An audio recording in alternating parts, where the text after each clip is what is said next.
Merci à tous d'être venus ce soir, merci à Cyril, Anaïs, merci à Elisa, merci à Florane d'être venue. On va débuter la conférence, du coup, Travaillons autrement. Alors je vais laisser Florane expliquer la conférence.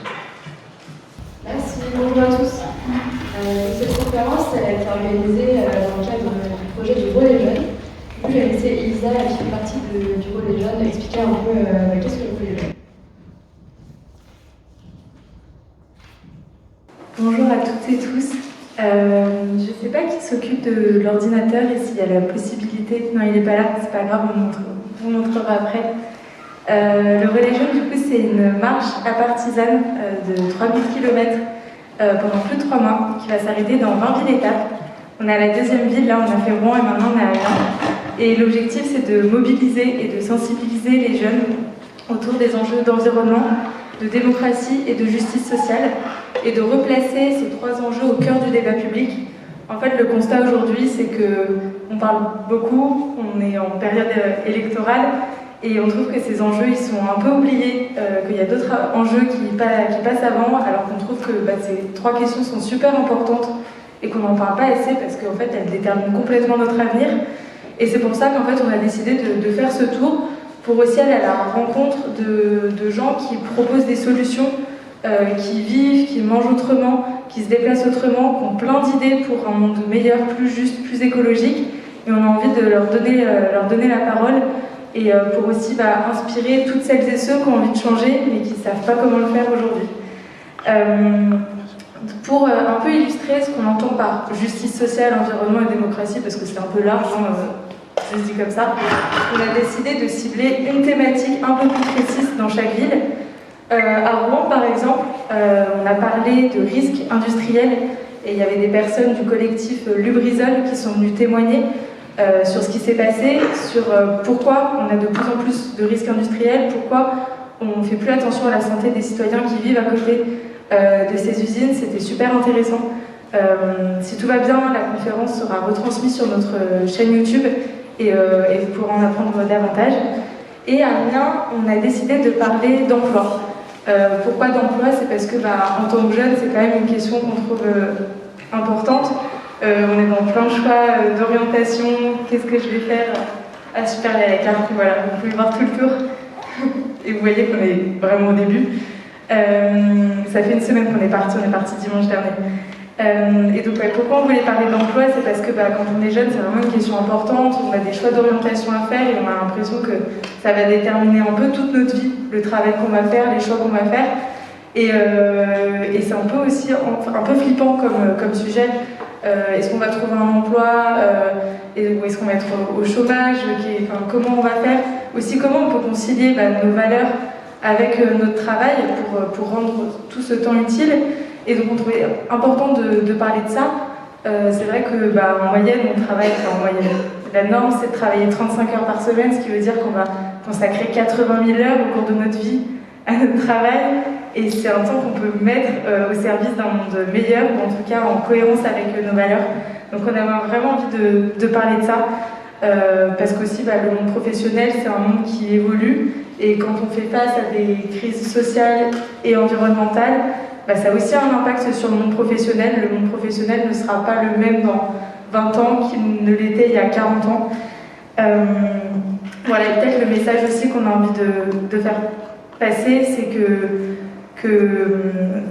s'engager et travailler pour une cause juste, ou en tout cas qui nous tient à cœur, c'est aussi une option de carrière et qu'on n'est pas obligé de les dissocier les deux. Mais bon, de toute façon, vous allez en parler plus juste après. Et peut-être pour terminer, c'est vous dire que vous êtes les bienvenus toutes et toutes pour rejoindre le relais. Vous pouvez venir marcher avec nous ou pédaler sur 1 jour, 2 jours, 3 jours, 1 mois, toute l'aventure si vous voulez. Pour ça, il faut aller sur le site internet, il y a un formulaire et vous pouvez le remplir pour nous dire quelle étape vous intéresse. Et nous après, on va vous recontacter en vous expliquant comment ça se passe. On vit beaucoup de galères, mais c'est aussi super drôle et on a plein de moments très intéressants de partage.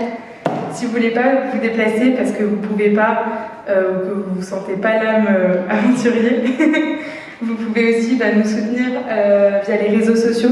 en repartageant nos publications, en faisant parler du relais, en parlant à vos amis, aussi aux gens des villes dans lesquelles on va s'arrêter, parce que c'est aussi en parlant de ce projet-là qu'on va parler plus de justice sociale, de démocratie et d'environnement.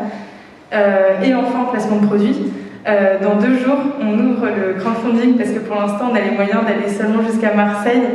Donc c'est la moitié. Et donc, pareil, si vous connaissez des personnes qui sont intéressées pour participer à ce genre de projet financièrement, n'hésitez pas à leur partager l'initiative.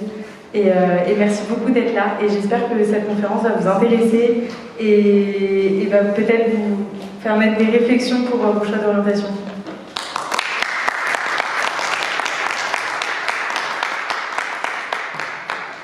Justement, en parlant de choix de carrière, de choix d'orientation, de licence, des masters, Cyril et Céleste, je vous laisse vous présenter, peut-être dire un peu un mot sur votre parcours personnel et votre parcours professionnel.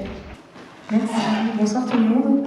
Je suis ravie d'être là. Je ne connais pas Amiens, donc je suis super contente d'avoir eu l'occasion de m'y rendre. Donc, je m'appelle Céleste Jurier, je suis responsable plaidoyer climat et emploi au réseau Action Climat. Donc, le réseau Action Climat, je ne sais pas si vous connaissez, si vous hochez la tête, c'est que vous connaissez cette ONG. Je vois des oui, ok. Donc on est une ONG, on est basé à Paris et on fait ce qu'on appelle du plaidoyer, mais aussi de l'expertise. Et en fait, on est un réseau d'associations engagées contre le réchauffement climatique. Et nos sujets, on va dire, nos sujets historiques, ça fait très très longtemps, on existe depuis 1996, c'est de mener des campagnes sur les transports, l'énergie, l'agriculture, l'alimentation. Et mon poste, à moi, il est un peu plus récent, il date de la rentrée là, 2021, sur la question des emplois. Et donc je suis aussi là pour vous expliquer que l'emploi, c'est bien plus aussi qu'une question d'orientation, c'est aussi un vrai sujet qui peut mener à des politiques publiques qui sont mises en place dans le cadre de la transition écologique. Et donc moi, c'est mon sujet au quotidien sur mon poste. Et du coup, j'essaierai tout à l'heure de vous expliquer un peu plus tout ça, comment on aborde ce sujet au réseau Action Climat. C'était une vraie volonté de notre part qu'il y ait un poste sur ces questions, parce que dans toutes nos thématiques, toutes les propositions qu'on formule, donc on est en relation quotidiennement avec les pouvoirs publics pour essayer de pousser des mesures ambitieuses pour le climat. Par exemple, on a fait un suivi très rapproché de la loi climat et résilience qui a été discutée, qui a terminé d'être passée au Parlement cet été. Et donc dans toutes ces mesures qu'on pousse, on se rend compte que l'impact des mesures bonnes pour le climat, il n'est pas le même pour tout le monde. Il y a des questions d'injustice sociale aussi derrière qui viennent se rajouter. Et donc il y avait cette volonté de pousser beaucoup plus ensemble les sujets climat et justice sociale. Donc ça fait complètement écho à la façon dont le Relais Jeunes voit ces sujets aussi. Et donc voilà, derrière justice sociale, il y a cette question d'emploi, et j'en parlerai plus en détail tout à l'heure. Merci beaucoup.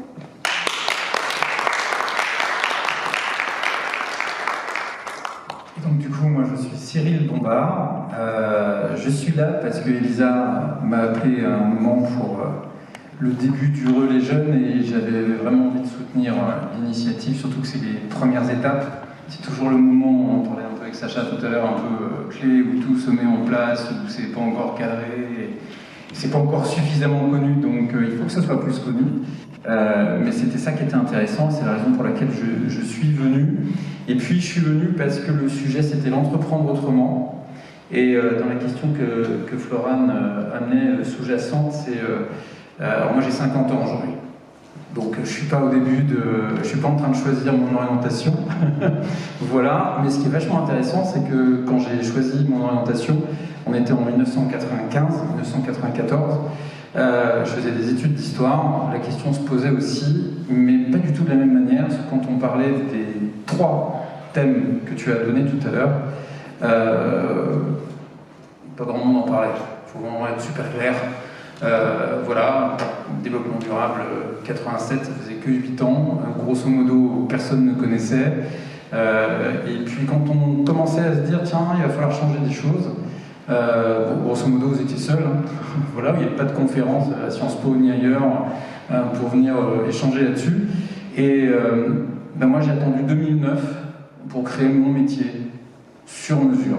Je me suis fait mon métier en 2009, et entre mes études d'histoire et 2009, j'ai fait 13 années dans une entreprise qui s'appelle la Fnac, où j'ai terminé comme directeur, donc j'ai fait histoire, vendeur spécialisé en bande dessinée, ensuite je suis passé directeur, et aujourd'hui j'ai créé un métier qui s'appelle médiateur sociétal, après avoir copiloté une ONG qui s'appelle Colibri. Cyril Dion est allé faire un premier film qui s'appelle Demain, et on fait un deuxième aujourd'hui, et Mathieu, Vincent et moi, on a copiloté l'ONG après. C'est juste pour vous dire, juste une première tonalité, rien n'est écrit. Et à un moment, il faut être dans son pouvoir d'agir, de savoir ce qu'on souhaite, où est-ce qu'on souhaite le faire, quand est-ce qu'on souhaite le faire, quand est-ce qu'on peut le faire. Et du coup, je vais revenir sur différentes choses par rapport à ça. Mais dans l'idée, c'est vraiment ça. Et elle ne vous a pas répondu à une question. Je vais lui repasser la parole, parce que ce qui est génial, c'est notre complémentarité ce soir. Moi, je vais avoir ce regard-là. Mais Céleste, elle était sur les bancs de Sciences Po. Il y a quoi, 6 mois, 8 mois, 1 an? Il y a 3 ans. Ah, il y a 3 ans. En tout cas, c'est tout récent. Voilà, donc il y a cette bascule aussi. Tu veux en dire 2 mots? C'est vrai que j'ai pas répondu à cet aspect-là de la question. Moi, j'étais aussi en fac de sciences politiques. Donc j'étais en L3 en 2018. C'est vrai que c'était il n'y a pas si longtemps. Et j'avais quand même tout de suite en tête... non, c'est pas vrai. J'avais pas tout de suite en tête ce que je voulais faire après mon master. Je trouvais que mes études, elles étaient très généralistes. Et en faisant des recherches, je suis tombée sur un master qui avait l'air de concilier justement le fait de défendre une cause, ça, du coup, c'était un master de lobbying à Paris Dauphine, qui pour le coup, ça je ne le savais pas en y entrant, mais plutôt orienté secteur privé. Nos intervenants dans le master, c'était des personnes qui travaillaient dans des grands groupes ou dans des cabinets de lobbying parisiens. Et moi, au vu de ce qui était dit dans ces interventions, c'était pas vraiment ce que je recherchais. Mais j'avais déjà en tête derrière ce mot-clé qui est le plaidoyer, et qui est en fait le pendant, même si le monde n'est pas noir ou blanc, mais qui est le pendant des good guys du lobbying. Et pour le coup, c'est vrai que j'ai trouvé des acteurs qui faisaient du plaidoyer. Et donc j'ai commencé d'abord, après mon master en affaires publiques lobbying, par être collaboratrice parlementaire à l'Assemblée nationale, où là j'ai travaillé auprès d'un député qui était à la commission des affaires sociales, donc j'étais pas sur les sujets climat. Et cette expérience-là, elle m'a fait comprendre tout le processus législatif. Et c'est vrai que c'est des compétences qui sont très utiles côté plaidoyer, parce que c'est pas forcément des profils qu'on voit tous les jours, des gens qui sortent de l'Assemblée qui veulent faire ça. Et donc c'est comme ça que j'ai atterri au réseau Action Climat. C'est vrai que c'était il n'y a pas si longtemps et j'ai beaucoup de chance d'avoir trouvé ce job-là. Mais moi, je voudrais aussi dédramatiser toute cette pression qu'il peut y avoir autour du choix du master. C'est vrai que moi, j'avais fait beaucoup de recherches autour de ça et donc je m'étais quand même pas mal renseignée. Et mine de rien, en fait, en arrivant dans le master que je pensais connaître déjà par cœur, c'était pas vraiment l'orientation que j'avais attendue et j'ai rebondi autrement et c'est pas grave du tout, quoi. Et on a toujours l'impression, quand on est à ces moments de choix d'orientation vers la fin de la licence, que les 2 années qui viennent, elles sont vraiment décisives pour le reste de sa carrière. Je peux vous assurer, là, je suis super contente de faire du plaidoyer. Est-ce que dans 5 ans, je ferai du plaidoyer?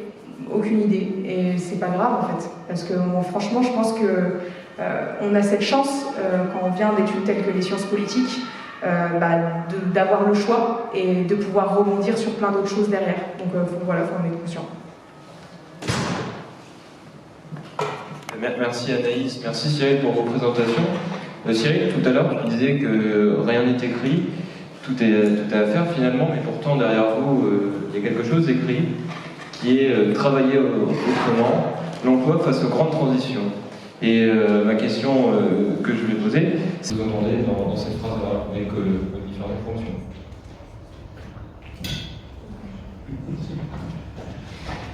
De mon point de vue, je suis médiateur sociétal. C'est le métier que je me suis créé.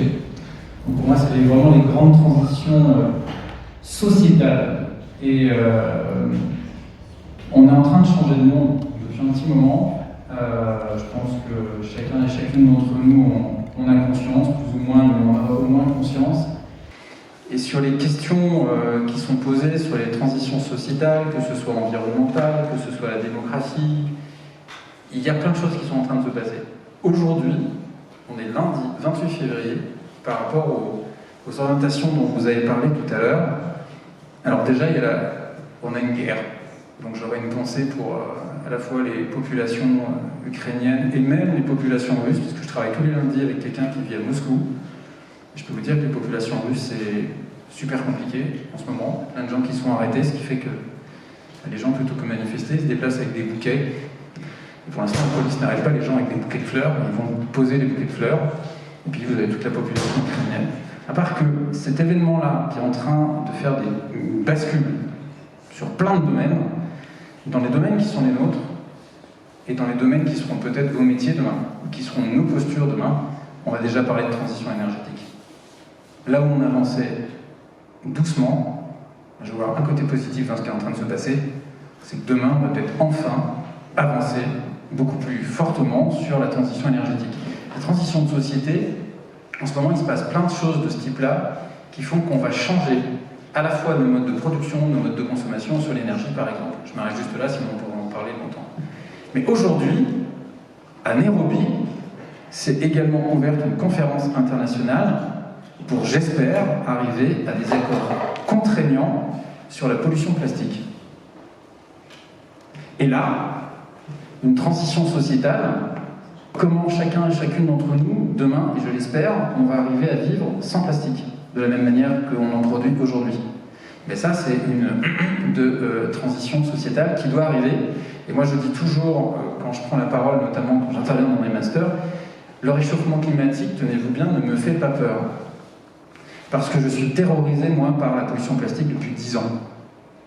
Parce que celle-là, elle m'angoisse au plus profond, vraiment. Je ne sais pas comment on pourra gérer, alors je ne sais pas comment on pourra gérer le changement climatique, soyons clairs, mais alors la pollution plastique, pour moi, c'est quelque chose de terrifiant.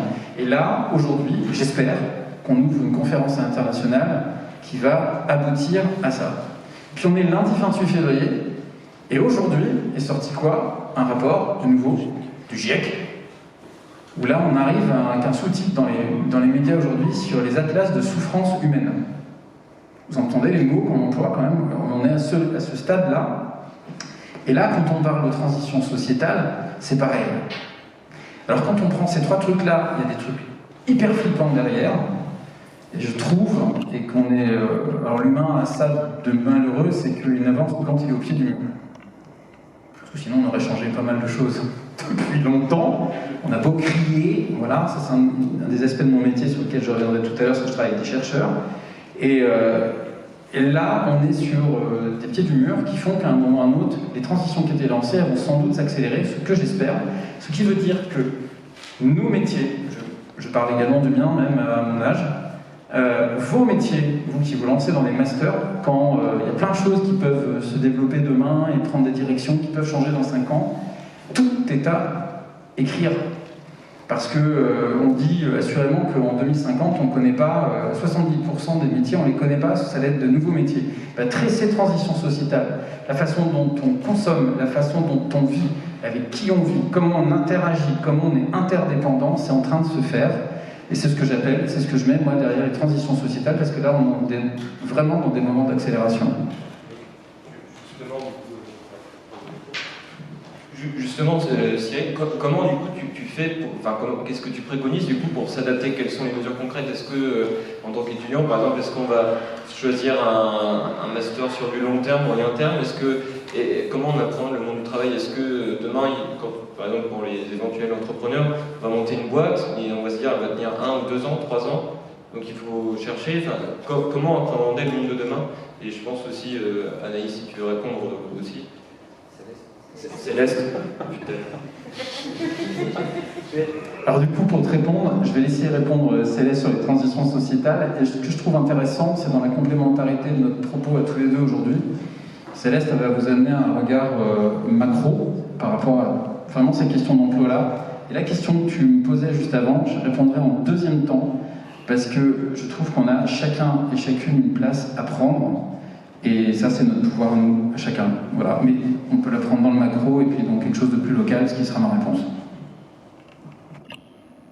Pour revenir sur la question sur les transitions, moi, c'est ce que je trouve super de bosser sur ces questions au quotidien, c'est que transition écologique, emploi, en fait, on se rend compte que ça touche à littéralement tous les aspects de la vie en société. Et que c'est pas juste un couloir développement durable, voilà, c'est quelque chose qui touche à tout. Et encore plus l'emploi, parce qu'on parle beaucoup de transition écologique, mais cette transition, elle ne se fera pas sans les ressources humaines derrière. Donc, ça, c'est ma réponse, c'est le côté global de la chose, que ça touche littéralement à tous les aspects de notre vie et qu'il n'y a pas de bonne ou de mauvaise façon de s'engager sur la question. Ça peut être par la situation professionnelle, mais pas que, ça peut être de l'engagement militant, ça peut être plein de choses à côté. Et moi, par rapport à ce que tu disais, Cyril, c'est vrai que tout reste à inventer pour dans 50 ans, mais je voulais aussi revenir sur le fait que les emplois de la transition, c'est pas que des nouveaux emplois, c'est aussi des emplois qui existent depuis très longtemps, dont on ne parle pas forcément en positif tous les jours, parce que aussi, c'est pas des emplois qui sont valorisés socialement. Mais les emplois de la transition, c'est aussi et avant tout l'agriculture, la rénovation énergétique des bâtiments, les énergies renouvelables, tout ce qui est en train de se créer autour de l'économie circulaire, le réemploi, la réutilisation. Donc il y a des choses qui sont déjà là aujourd'hui et c'est pas un grand vide où on se dit mon Dieu, gros point d'interrogation, 2050, de quoi ça fait le monde du travail. C'est vrai qu'il y a toute une partie de ces emplois qui sont à inventer et je pense qu'il y a plein de gens au quotidien qui démontrent de cette capacité à inventer des nouveaux métiers, à comprendre les enjeux auxquels notre monde fait face et à y répondre d'une façon super intelligente et agile. Mais il y a aussi toute cette partie de métiers-là qui font moins partie du débat et qui pourtant sont vraiment essentiels pour que cette transition elle s'effectue.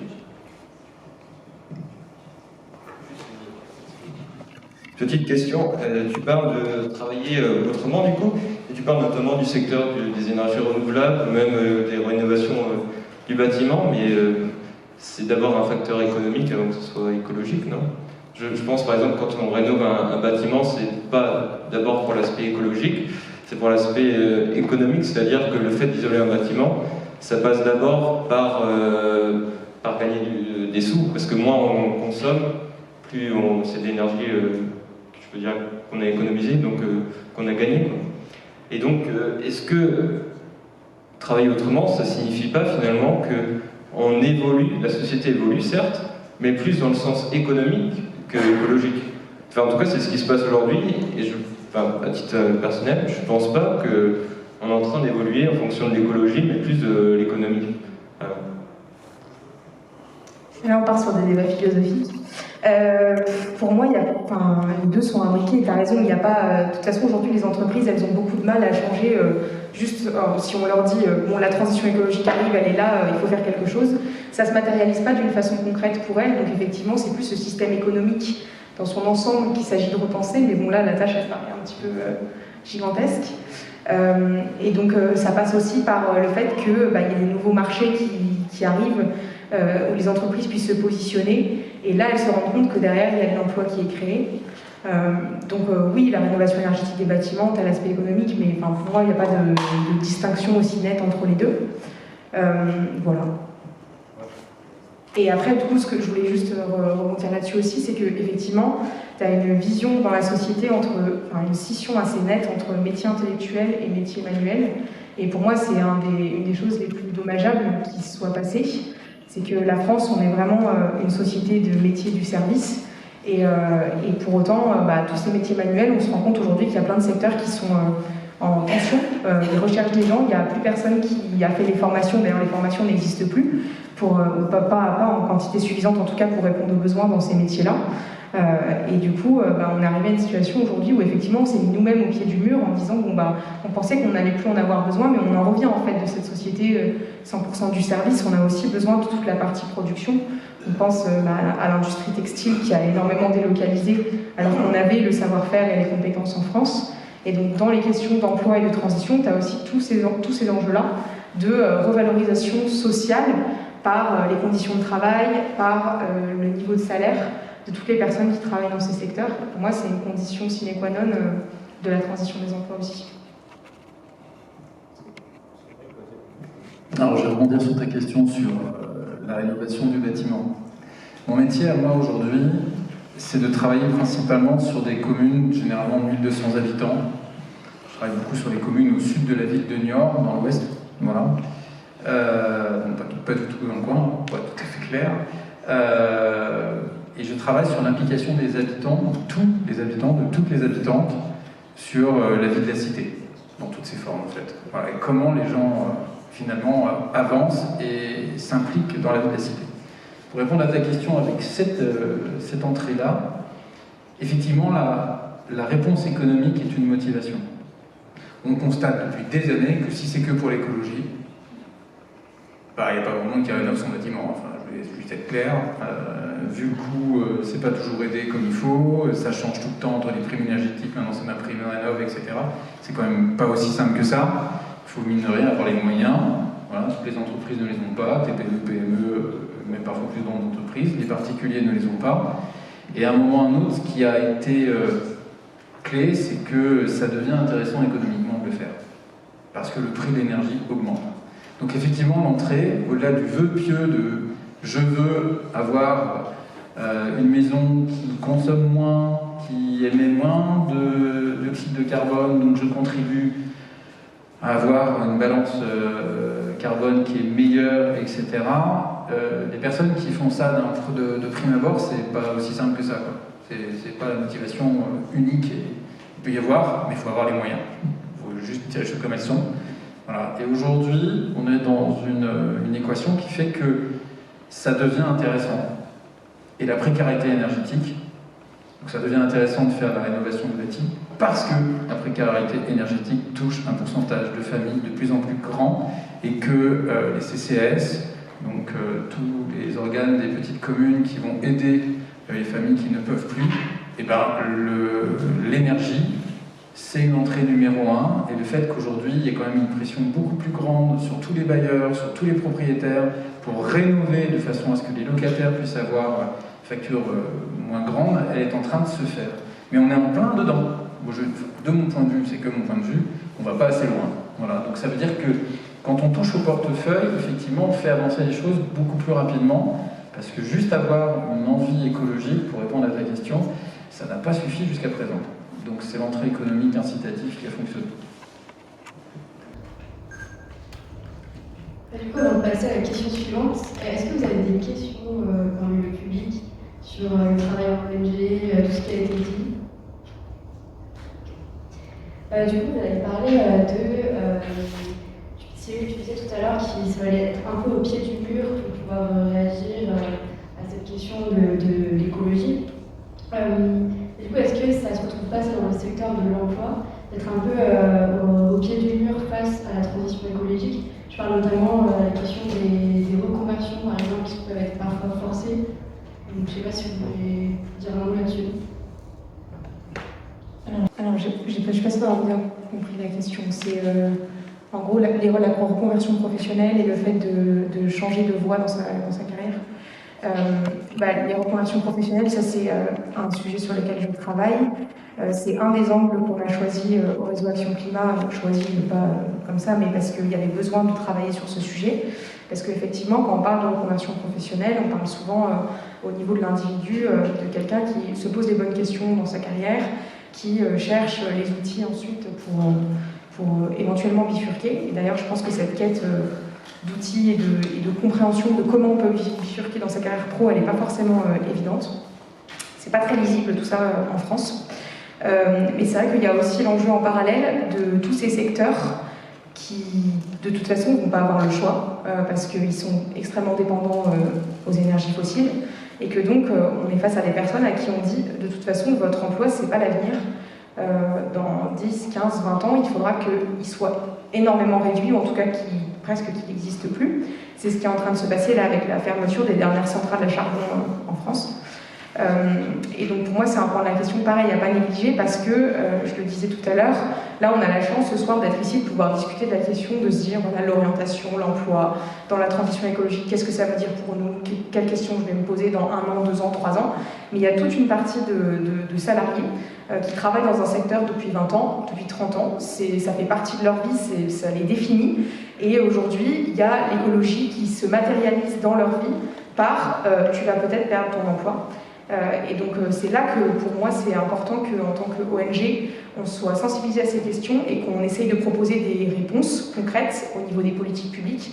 Donc ça fait partie de mon travail. Moi j'essaye de travailler avec les syndicats aussi On a plusieurs coalitions avec la CFDT, la CGT et plein d'autres organisations, dans les organisations membres du Réseau Action Climat, pour essayer de voir qu'est-ce qui peut être fait pour ces salariés, que ce soit au niveau en tout cas proposer un niveau équivalent en termes de protection sociale quand on bascule d'un secteur à un autre, qu'il n'y a pas du tout les mêmes acquis sociaux. Par exemple, pour toutes les personnes qui quittent le secteur de l'énergie, c'est un secteur historiquement qui a beaucoup d'avantages, et donc le quitter c'est compliqué quand on n'a pas exactement la même chose en face. Et donc voilà, il y a aussi toute la question pareil du salaire, se dire qu'est-ce qu'on prévoit pour ces personnes en fait pour que la transition juste, ça ne soit pas juste un mot écrit sur le papier de dire on veut allier enjeux sociaux, enjeux écologiques, mais en fait, in fine, on se rend compte que c'est les plus vulnérables, les gens qui n'avaient pas forcément les moyens de se défendre contre ça, qui s'en retrouvent victimes. Donc c'est un point essentiel du travail des ONG aujourd'hui. Et j'insiste vraiment dessus parce que c'est super important qu'on aborde les enjeux sociaux et environnementaux ensemble. Ça fait déjà plusieurs années, depuis la crise des Gilets jaunes, que c'est mis dans le débat public, mais c'est encore insuffisant. Et nous, on constate aussi dans notre travail au quotidien qu'il y a tout cet enjeu de médiatisation autour de l'emploi et de la transition, avec parfois un discours assez négatif, de dire la transition va détruire des emplois, etc. Mais il faut rappeler que derrière, c'est aussi des choix de la part des décideurs. Et que par exemple tous les emplois qui ont pu être détruits dans un certain nombre de secteurs ces 20 dernières années, c'est pas que du fait, d'ailleurs c'est pas du fait de la transition écologique en majorité, mais c'est aussi des choix du système capitaliste de délocaliser, d'autonomisation des tâches, etc. Donc replacer tout le débat sur l'emploi dans cet enjeu macro-là, moi c'est ce que je fais au quotidien, et c'est pas des sujets faciles du tout à aborder, parce qu'effectivement, il y a tout un aspect, on pourrait penser, c'est juste, ok, on prend les gens de tel secteur, on les remet dans un autre, et hop, la transition est faite et c'est parfait. Dans la réalité des faits, ça se passe pas du tout comme ça, parce que les gens, déjà, ils n'ont pas du tout envie qu'on leur dise que leur emploi va disparaître. Et puis ensuite, ça peut se comprendre quand on est implanté dans une région, avec sa famille, et tous ses repères dans un endroit. La question de la mobilité aussi, à l'autre bout du pays, elle peut être vraiment problématique. Donc tout ça, c'est des aspects sur lesquels on travaille autour de la reconversion professionnelle. Voilà. Excusez-moi, une question. Par rapport à ce que vous oui. disiez tout à l'heure, le textile, on y revient. On n'aurait pas dû tout avant. Et là, vous dites que les deux dernières centrales de charbon, on va les fermer et tourner. Et si un jour on a une panne, et qu'on a tout ça, comme aujourd'hui on a un nombre de réacteurs nucléaires en panne, on a les éoliennes, on a les panneaux solaires, etc.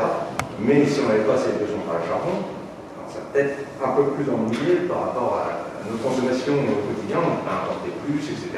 D'autres pays qui produisent avec du charbon. Donc est-ce qu'on est obligé de vraiment tout faire nous, comme le textile, et revenir dessus dans 30 ans, ou parce qu'on aura vu qu'on sera prêt à développer, ou bien est-ce qu'on ne peut pas laisser ces deux centrales ouvertes en les améliorant, techniquement,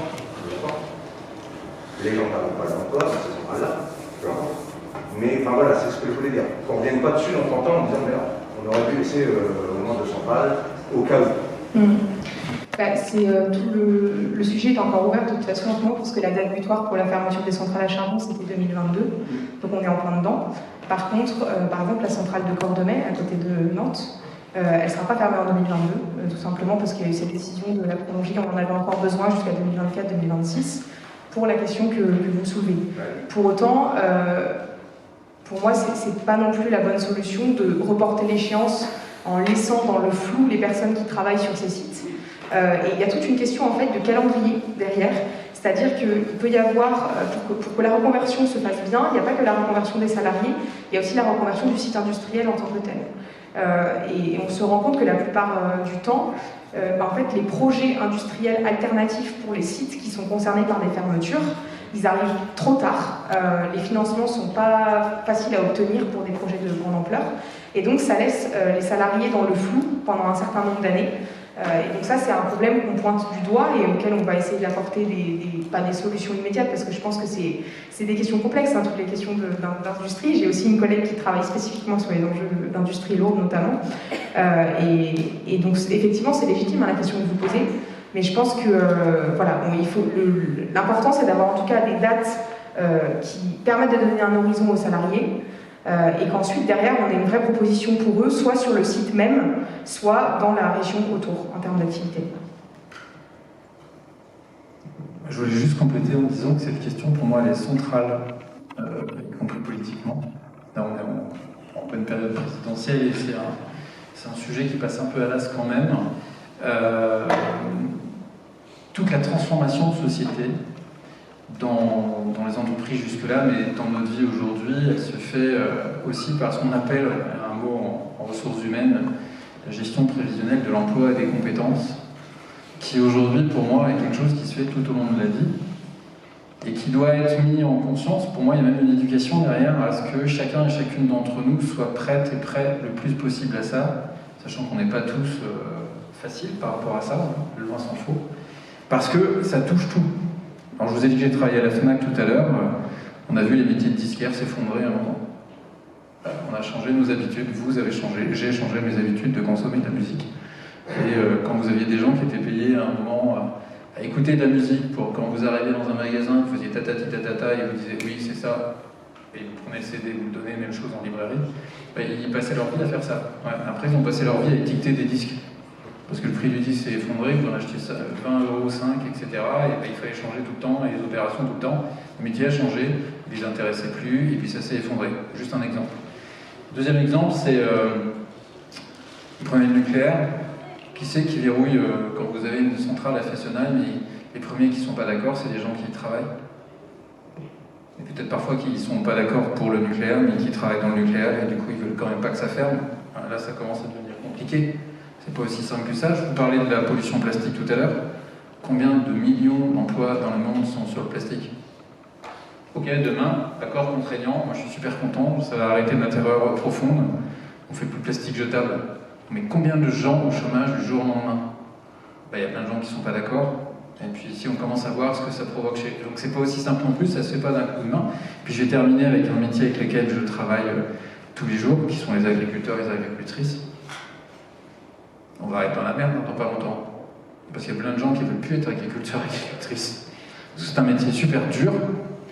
Voilà, on dit qu'on ne gagne pas sa vie, on ne prend pas de vacances. Alors oui, ça commence à faire un petit peu différent, mais c'est quand on a vraiment une autre approche. Et là, vous avez plein de choses à jouer, vous qui arrivez sur le marché de l'emploi, si jamais ces métiers-là vous intéressent, parce qu'on travaille différemment, mais c'est une énorme révolution pour tous celles et ceux qui nous ont nourris pendant des années. Et aujourd'hui, on dit souvent, on monte du doigt à un agriculteur ou une agricultrice qui est en conventionnel et qui utilise encore des pesticides. Alors, je vais juste vous dire un truc. Si vous avez à l'heure actuelle 58 ans et que vous êtes en conventionnel depuis 25 ans, je vous mets au défi de passer en bio du jour au lendemain. Vous ne prendrez pas ce risque. Économiquement, c'est pas possible, mais psychologiquement, c'est pas possible. Donc c'est comment on les accompagne, ça rejoint ce que tu disais tout à l'heure, c'est comment on accompagne ces changements-là pour chacun trouver sa place. Ce qui veut dire que nous, je me mets vraiment dedans, quand nous arrivons sur une nouvelle branche, un nouveau métier, c'est comment on fait pour prendre en considération ceux qui étaient là avant et qui sont pris dans le piège dans lequel ils étaient, parce que ceux qui sont dans les pesticides aujourd'hui, on leur a juste demandé de le faire, on les finançait pour. Et comment on fait pour arrêter? Comment on fait pour avoir une résilience économique qui fait qu'on peut changer de modèle sans se casser la gueule humainement parlant, voire familialement parlant? Et du coup, comment on change nos métiers? Ça, c'est une vraie... pour moi, c'est un truc fondamental. On ne changera rien dans la société s'il n'y a pas des ONG, s'il n'y a pas des organisations qui accompagnent dans le temps et qui font comprendre à tous ceux qui sont pressés, et parfois c'est moi-même, que se dire ok, mais là il faut un peu plus de temps. Mais alors après, prendre le temps de l'urgence, c'est pas simple. Voilà. Donc il y a tout ça qui est au milieu, mais c'est quelque chose sur lequel vous devez, nous devons, je dois avoir un avis. Vous devez avoir au moins un avis. Pas un avis définitif, hein, mais au moins avoir réfléchi à la question pour dire ok, comment je me comporte quand il y a une difficulté et que je vois quelqu'un qui me dit waouh, non, moi j'arrêterai pas ça. Ouais, mais t'as vu comme c'est nocif pour la planète? Ouais. Juste comprendre derrière, y compris sur des populations à l'autre bout de la planète qui ne vivent que parce que notre consommation entre guillemets occidentale est dans certains domaines et qu'ils n'ont pas le choix. S'ils veulent gagner quelque chose, c'est complexe. Le tourisme en premier lieu. On a un exemple, les Maldives. Ça, on pourrait pleurer sur les Maldives. À part que le tourisme fait qu'ils vivent que de ça, mais dans 40 ans, il n'y a plus de Maldives. C'est des populations qui seront déplacées parce que, je ne sais pas si vous le savez, mais c'est pas plus haut qu'un mètre au-dessus du niveau de la mer. Donc ils sont en train de changer leur écosystème pour pouvoir faire en sorte qu'on vienne toujours sur leur plage, à part qu'ils ont bétonné leur plage, ce qui fait que les sédiments n'arrivent plus. Et résultat, les coraux meurent. Ils sont dans un cycle où ils s'en sortent pas. Voilà. Donc comment on fait pour accompagner ces changements-là? Il y a plein de choses à faire. Parce que si on continue comme ça, on va tous repartir en disant « putain, on est mal barré ». Voilà, mais non, il y a plein de choses à faire. C'est juste que par rapport à ce que tu disais sur les changements de métier, il faut que chacun et chacune d'entre nous, on soit quand même en conscience que c'est pas simple, qu'il y a des petits trucs sur lesquels parfois on va attendre un tout petit peu, parce que ça s'accompagne. Voilà, et quand ça s'accompagne, parfois ça nous demande peut-être de payer un tout petit peu plus cher aussi. Et ça, c'est important. Alors, justement, je m'adresse à toi, Cyril, mais même à Céleste. Tu parlais de l'agriculture tout à l'heure, et j'ai deux questions à te poser. La première, c'est que on essaye de plus en plus à faire du bio. Cependant, moi, je suis issu de la campagne, et il y a un certain nombre d'agriculteurs qui font de l'agriculture raisonnée, qui me disent, mais avec le bio, on arrivera, avec la croissance démographique, on n'arrivera pas à nourrir tout le monde. Et deuxième aussi chose, non seulement on n'arrivera pas à nourrir tout le monde, mais en plus, ça appauvrit nos terres, dans le sens où même avec un peu de Roundup, même si on traite avec un peu de Roundup, mais ça favorise certaines plantes, certaines gerbes, au détriment d'autres, et du coup ça enrichit quand même nos terres. Et donc, comment faire? Est-ce que justement il faut attendre avant de faire du bio, avant d'avoir des techniques qui permettent d'enrichir les terres, de nourrir tout le monde? Comment appréhender ça? Et par exemple aussi, en agriculture, tu l'as dit toi-même, il y a de moins en moins d'agriculteurs. Et donc qu'est-ce qui se passe? Il y a de plus en plus grandes exploitations. Ce qui se passe, c'est qu'il y a de plus en plus de grandes exploitations, donc il y a moins de silos, moins de coopératives. Les gens se mettent à leur compte. Avant, c'était plein de petits agriculteurs qui se mettaient ensemble et qui disaient, pour être plus fort, on va se mettre ensemble. Et donc on crée des coopératives. Aujourd'hui, il y a de moins en moins de coopératives agricoles et chacun se met à son compte. Ce qui fait que, et c'est même transposable dans tous les métiers, c'est-à-dire qu'il y a aujourd'hui, même dans les entreprises, il y a de moins en moins de syndicats et on est plus fort individuel que collectivement, ce qui est un paradoxe. Et comment, du coup, aujourd'hui, je pose cette question-là à Céleste et à Cyril, comment appréhender justement ce changement dans l'emploi? Est-ce qu'il faut militer seul? Est-ce qu'il faut prôner l'individualisme parce qu'on sera plus fort? Ou est-ce qu'il faut agir collectivement? Comment se poser la question-là? Puis la question aussi du bio, est-ce que c'est une question qui aujourd'hui... Bon courage.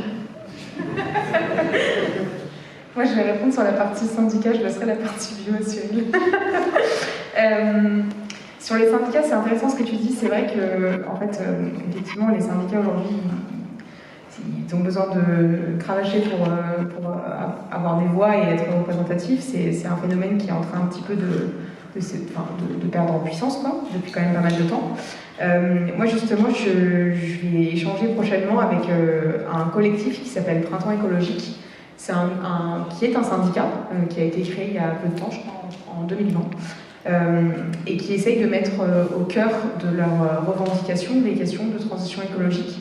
Et par ce biais-là, essaye de transformer aussi l'action syndicale pour essayer de remobiliser dans les entreprises. Donc je trouve ça super intéressant comme démarche. Je pense que c'est important de le souligner. Il y a des gens qui pensent encore que, tu vois, faire du collectif, c'est aussi la bonne façon d'agir. Et justement, je parlais tout à l'heure de la loi climat et résilience. Donc il ne s'est pas passé autant de choses qu'on aurait voulu dans cette loi. Par contre, sur la question de traiter le sujet environnemental en entreprise, il y a une compétence qui a été rajoutée au CSE, aux représentants du personnel dans les entreprises, pour discuter des sujets environnementaux. Donc en ce moment, il y a plein de discussions au niveau national entre les syndicats pour savoir comment ils vont appliquer ça concrètement dans leur boulot, pour essayer de faire monter ces enjeux climat en interne. Et pour moi, ça passe par ça, c'est-à-dire la transition, c'est parler du climat dès qu'on le peut, dans toutes les instances, et pour l'instant, c'est pas vraiment le cas en entreprise. Donc j'espère que ça le sera plus avec cette mesure-là à l'avenir. Et par ailleurs, pour rebondir aussi sur le côté éducation, le fait de mettre des cours sur les enjeux climatiques, pareil à tous les niveaux, dans toutes les formations, quel que soit le sujet de fond des études, je pense que c'est aussi pareil une condition super importante pour que tout le monde s'empare du sujet, puisque je pense qu'il y a un nombre important de formations aujourd'hui qui abordent ces questions très à la marge, voire ne l'abordent pas du tout, alors qu'en fait, pour donner les clés à chacun ensuite de pouvoir agir dans sa vie pro et perso par la suite, il faut avoir été sensibilisé un minimum sur les bancs de la fac ou à l'école ou en formation, voilà, sur les enjeux climat-énergie. Donc voilà pour ma réflexion. Est-ce que... Ok, mais pour moi, l'écologie, c'est un phénomène collectif. Et je repose ma question, mais est-ce que, pour moi, l'écologie, quand on a un point de vue individualiste, je vais dire, moi j'ai une maison, je m'en fiche, je serais mieux à côté, quoi. Et est-ce qu'aujourd'hui, on manque de collectif, j'ai l'impression, je le disais, dans les entreprises, mais il y a tout un tas de secteurs qui sont touchés par ce manque de collectif, dans une société de plus individualiste. Et quelles sont les solutions, justement, pour retrouver un peu de collectif, un peu à cette vie où... Participer au relais jeunes. Non, mais ce type d'initiative, ça répond totalement à ta question, c'est qu'on n'arrête pas de dire on vit dans une société super individualiste, et on voit qu'en fait, tous les 4 matins, il y a des initiatives qui fleurissent, qui essayent de recréer du lien entre les gens. Tu disais, il n'y a plus de coopérative, mais ce type de format, en fait, ça revient vachement. Les gens qui s'organisent localement pour recréer du lien, même dans le voisinage et tout. Moi, je trouve qu'au contraire, il y a un message super positif derrière tout ça, c'est qu'on en revient, en fait, de cet individualisme à outrance. Et au contraire, ça a été plus difficile avec le Covid ces dernières années, mais on le voit bien aussi dans les marches climat, dans les villes, que les gens qui descendent dans la rue, c'est pas les personnes qui ont l'habitude de se mobiliser, et ils sont tous là parce qu'ils sont entre guillemets désintéressés, c'est-à-dire c'est pas pour leur intérêt personnel, c'est vraiment pour l'intérêt collectif, quoi. Donc moi j'aurais un propos un peu plus tempéré sur ce côté individualiste collectif. Et moi je serais optimiste. Je serais optimiste pour plein de choses. Je vais commencer par les générations qui vont arriver à la retraite. Individuellement, elles ne s'en sortiront pas. Collectivement, il y a des choses qui changent.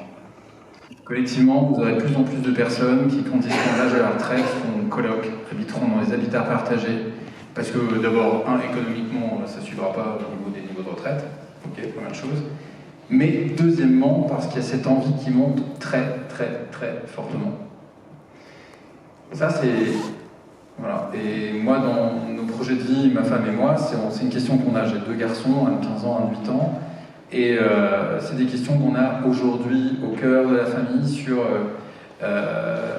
donc on vit au fin fond de la campagne dans les Deux-Sèvres. On fait de la permaculture, on fait plein de choses de ce type-là, et avec une certaine forme de résilience locale, familiale, et avec ceux qui sont autour de nous. Et du coup, on est familial, mais en lien avec du collectif, et on recrée du collectif. Ça, vous avez des milliers, des millions de gens qui résonnent finalement comme ça aujourd'hui. Ça se voit pas toujours, mais on n'est pas que dans des réflexes individualistes. Il y a toujours cette grosse part d'individualisme qui existe. Mais alors, j'ai piloté une ONG, on était sur les initiatives citoyennes. Vous êtes là sur un relais jeune, il y en a d'autres, il y a d'autres initiatives. Il y en a plein de tous les âges, il y a plein de collectifs qui essayent de naître partout, y compris dans l'entreprise, ce qui fait que le monde de l'entreprise, pour moi, aujourd'hui, est en résistance. Il y a un changement de paradigme sur comment on veut travailler, avec qui on veut travailler, on met les gouvernances en place. Les entreprises qui ont du mal à recruter, il y en a des tonnes, c'est pas forcément parce que ça manque de main-d'œuvre, c'est parce que on arrive dans une entreprise et que les valeurs qui sont affichées dans l'entreprise ne nous conviennent plus, les rythmes de travail ne nous conviennent plus, donc il y a plein de choses qui changent. Et effectivement, c'est mon rapport au travail, mais qui s'inscrit souvent quand même derrière dans une collectivité qui fait que je suis assez optimiste. Et sur les territoires, c'est mon métier en fait. Mon métier, c'est un moment d'impliquer les habitants. Alors oui, ça va pas assez vite. Oui, ça va pas assez vite. Parce qu'il y en a plein qui n'en ont strictement rien à faire d'aller chez le producteur local. Et qui préfèrent, pour parfois des bons arguments, en disant « mais oui, mais moi si je fais tout le tour des producteurs locaux, ça me prend je ne sais pas combien de temps, je fais je ne sais pas combien de kilomètres, et ils n'ont pas fait le marché de producteurs, je préfère continuer d'aller dans la grande distribution. » Bon, ça s'entend. On peut pas dire, oui, effectivement, si vous êtes sensible au bilan carbone, c'est plus simple. Si vous êtes sensible à rémunération des producteurs et au fait que ça existe et qu'il y ait une autonomie locale, ben non, par contre ça va pas. Là, aujourd'hui, la société, c'est tout ça. Mais on se pose ces questions et il y a plein de gens qui prennent en main pour pouvoir porter des choses. Voilà. Donc vous avez plein d'initiatives qui se mettent en place. Tout à l'heure, quand je disais qu'il y avait des agriculteurs qui ne changeront pas à 58 ans, mais pour combien d'entre eux aujourd'hui, on trouve quand même de nouvelles formes d'agriculture? Elles peuvent être marginales, au sens où on n'atteint pas une masse critique, au sens où tout le monde va dans cette direction-là maintenant, mais il y en a plein. Vous en avez plein, vous avez des initiatives comme Ferme d'Avenir, où il y a plein de personnes qui s'installent différemment, en GAEC, toujours en groupement, mais aussi dans d'autres formes de relation à l'autre. Marie-Hélène et moi, nous, on est tous les deux dans une société coopérative, parce qu'on voulait un mode de gouvernance différent. En 2009, on a créé une société coopérative, une personne, une voix. Bon, c'est simple, on est deux. Quand vous êtes à 150, une personne, une voix, c'est plus compliqué pour que ça tourne, on va être très clair. Mais en fait, on est autour de moi, je bosse permanence avec une dizaine de personnes. J'ai une activité qui n'est pas forcément celle de la même que mon associé, parce qu'elle est dans le Gard et parce que je suis en Deux-Sèvres. Donc on a une activité que je qualifierais volontairement d'individuelle, puisqu'on la porte, voilà. Mais en fait, mon activité, elle se nourrit d'une autre dizaine de personnes, qui sont soit dans une structure, parfois auto-entrepreneuriat, mais parfois dans une autre société coopérative, voire dans une coopérative d'activité et d'emploi, c'est ce qu'on appelle une CAE. Donc vous avez plein de formes qui émergent aujourd'hui, et parfois on travaille avec des entreprises qui sont, comme d'habitude, voilà, celles qu'on connaît, les grandes, les plus petites, etc. Et on va travailler les uns avec les autres. Par contre, on va être sur quelque chose de mouvant. Donc on invente des nouvelles formes en fait. Voilà. La difficulté, c'est qu'il faut que chacun et chacune d'entre nous soit à l'aise pour le faire. Alors vous faites des études à Sciences Po. De base, vous êtes en train de réfléchir à ces questions-là. Donc de base, je vais mettre un a priori, vous êtes sans doute plus à l'aise que plein d'autres personnes qui n'ont pas la chance de pouvoir faire ces études-là pour plein de raisons différentes. Et qui du coup, quand la question se pose de créer son propre emploi, c'est un peu ce que je suis en train de dire aussi, c'est pas simple. On m'a interpellé un jour là-dessus en disant, parce que si je caricature mon trait, je dirais, n'hésitez pas chacun et chacune à créer votre propre emploi. Ouais, c'est facile à dire. Hein. C'est pas du tout facile à faire, et ça demande plein de choses. D'abord, ça demande de ne pas avoir peur, donc ça demande de ne pas être seul, donc ça demande d'avoir construit une résilience autour de soi. C'est pas évident. Et puis on nous en parle à l'école. Jamais. Dès que vous arrivez à l'école, on vous dit et la meilleure note. On ne te dit pas copie avec ton voisin et créer un nouveau système qui fait que tout le monde va s'en sortir. Alors, je suis plutôt du genre, si je surveille un examen, je leur disais totale liberté, vous faites ce que vous voulez en fait. D'ailleurs, c'est ce que l'entreprise demande derrière. On ne vous demande pas d'être le meilleur d'à côté, on vous demande de rassembler les ressources autour de vous pour pouvoir sortir un projet. Donc pour moi, il y a un problème de système éducatif, mais cet individualisme-là, il vient à cette origine-là en fait, dans la compétition et pas la coopération. Or aujourd'hui, vous avez plein de systèmes coopératifs qui émergent. Et l'enjeu, celui qui est le mien, par exemple, dans le métier que je fais aujourd'hui, la majorité, alors j'ai 2 grosses activités à l'heure actuelle. Ma première activité, je travaille à la résilience alimentaire de 24 communes situées dans une zone atelier du CNRS et de l'INRA. C'est au sud de Niort, à côté de la forêt de Chizé. Il y a 24 communes. Les scientifiques, pendant 25 ans, ont travaillé sur les changements des pratiques agricoles. Donc je reviens au système de ce que je disais tout à l'heure. Faire en sorte que les 400 agriculteurs et agricultrices de la zone atelier aient des pratiques agricoles plus respectueuses de l'environnement, c'est-à-dire grosso modo sans pesticides, entre autres, de manière à retravailler le lien nature-humain et faire en sorte que l'écosystème permette toujours, les pollinisateurs, les oiseaux, etc., de faire en sorte que la nature nous rende un service, qu'on ne soit pas obligé de compenser économiquement le jour où il n'est plus rendu. Vous prenez le même exemple à la grande échelle aujourd'hui, et ça donne une grosse problématique. Là, c'est sur une zone atelier. Et le fait d'avoir travaillé pendant 25 ans, d'avoir alerté, que les chercheurs et les chercheuses aient alerté sur le fait que, on va dans le mur, il faut changer les pratiques agricoles. Vous savez, comme un rapport du GIEC qui sort chaque année et qui dit à tout le monde, on va dans le mur. Ben, même en local, ça n'a pas fonctionné en fait. C'est pas pour ça que les gens ont changé de pratique. Et ils se sont dit, c'est en 2018, moi je quittais Colibri à ce moment-là, et on s'est rejoints. Moi, mon métier, c'est vraiment d'animer les territoires. Ben, parce qu'eux, ils se disaient, si on travaille qu'avec les agriculteurs, on s'en sort pas. Pourquoi? Parce que les consommateurs, ils viennent pas. Vous avez un agriculteur qui accepte de changer. Et puis les consommateurs, ils suivent pas. Pour la même histoire que je disais tout à l'heure, ben, c'est plus simple sur mon trajet domicile-travail ou travail-domicile, je m'arrête à cette boulangerie-là, je vais dans cette grande surface-là, j'ai tout au même endroit, je perds pas de temps, j'ai mon bilan carbone est bon. Voilà. Et puis ben, vous avez votre producteur qui attend tranquillement chez lui, mais personne ne vient. J'ai un éleveur laitier dans la commune de La Foix-Mongeau, il fait du super lait, c'est vachement bio. Il a tout transformé, il a accepté ça, il s'est endetté pour. Vous avez 12 habitants. 12 habitants. Dans tout le coin, qui viennent prendre du lait directement à sa ferme. C'est pas son métier de se faire connaître. Mais les gens, c'est pas du tout sur le chemin entre Niort et la commune, en fait. Donc ils y vont jamais.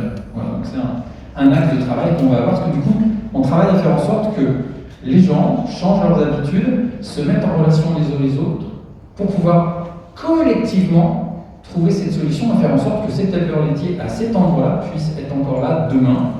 Parce que sinon, après, il ne faut pas se plaindre d'avoir que des grandes coopératives. Voilà. Et donc, il faut aller au cœur du sujet. Ça, c'est une de mes activités. L'autre activité, je travaille sur le dialogue des diversités. Comment, dans une société comme la nôtre aujourd'hui, on peut ne pas être d'accord et quand même essayer d'arriver à construire quelque chose ensemble. C'est-à-dire, on sort du débat habituel qui est, vous savez ce qu'on voit à la télévision très régulièrement, vous avez deux polémistes qui entrent, voilà, et parfois ils sont d'accord avant, mais ils se répartissent les rôles pour faire de la polémique, et puis on nous dit que c'est ça un débat. Ouais, mais à part que vraiment fondamentalement, quand vous êtes dans une commune et que vous dites à un éleveur en larmes, parce qu'on lui entend partout qu'il faut arrêter de manger de la viande, à part que lui c'est s'il ne mange plus de viande, ben, ça va pas. Voilà, c'est comment il transforme son métier et comment les gens ne le jugent pas et comment on peut du coup, être d'accord l'un et l'autre en disant ok, moi je suis vegan, toi tu élèves des vaches, on ne se parle pas. Donc il y a une activité chez moi par exemple qui est de créer cette relation-là, c'est-à-dire ce collectif-là. Et vous avez plein de médiateurs sociétals, c'est ça, c'est quel impact j'ai sur le monde qui m'entoure et quel impact le monde qui m'entoure sur moi. Ce métier-là, je l'ai créé en 2009. Parce que quand j'étais à la FNAC, j'avais de plus en plus un gros dilemme, un gros problème, c'est que les gens qui venaient en tant que clients, à un moment j'ai demandé à mes hôtes et hôtesses de caisse de ne plus distribuer systématiquement de sachets plastiques. On est en 2007. Ben, parfois on se faisait engueuler. Vous avez vous achetez un CD, donc vous pouvez le mettre dans le sachet DPM que vous êtes allé chez une autre marque juste avant, 10 sachets, puis vous mettez dedans, tout simplement.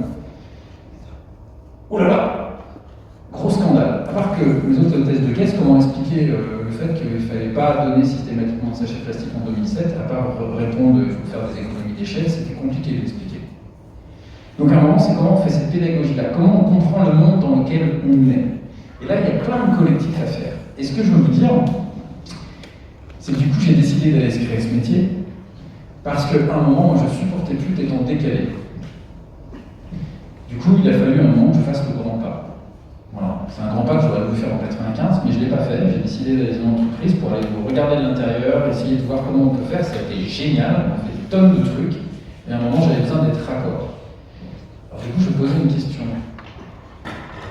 Combien parmi vous, aujourd'hui, considèrent qu'être raccord avec ses valeurs dans son métier est plus important pour eux que de ne pas l'être?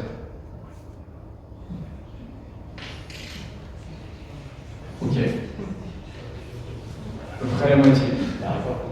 Ça veut dire que l'autre moitié, vous pouvez concéder momentanément de ne pas l'être. Faites oui ou non, ou alors vous vous en foutez.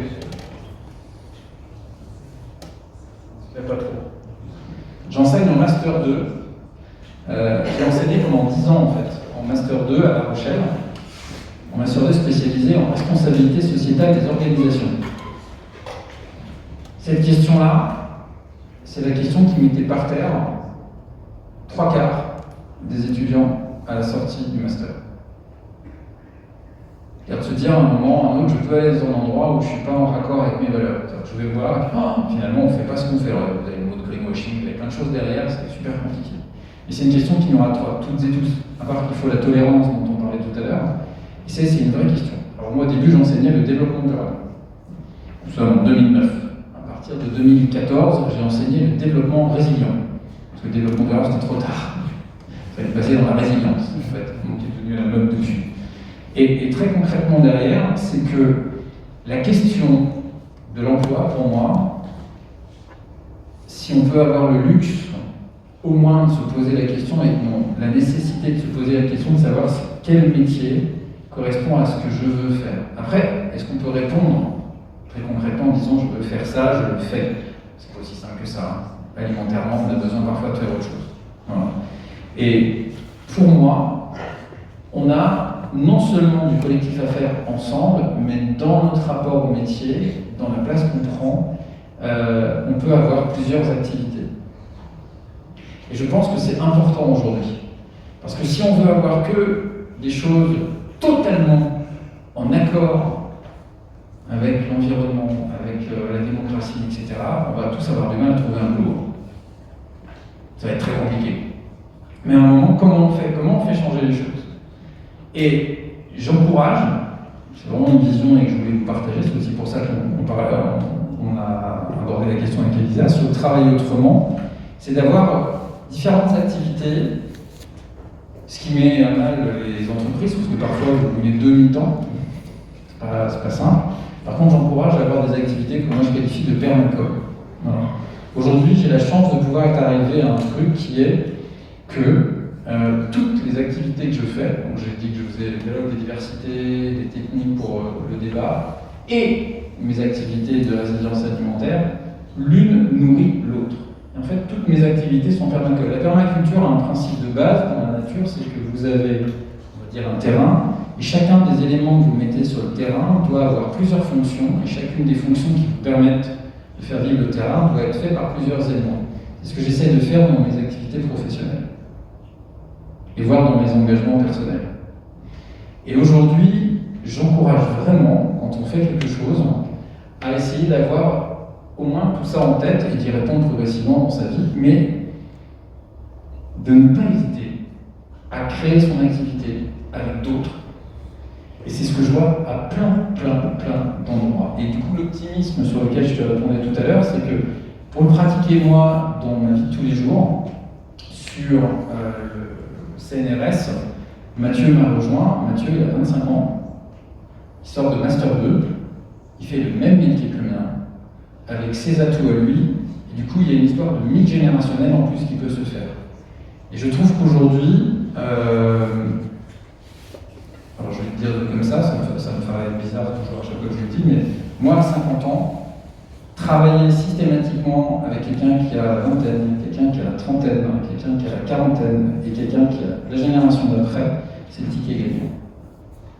Parce que le monde est devenu complexe, et du coup, ce collectif-là, la façon dont on aborde, quand on crée son activité, quand on arrive sur des nouveaux métiers, quand on arrive sur d'anciens métiers qui se transforment, d'avoir ce mix générationnel-là est super important. Ce qui veut dire, et je vous regarde tous comme ça, c'est que toutes et tous, on a notre place dans l'histoire.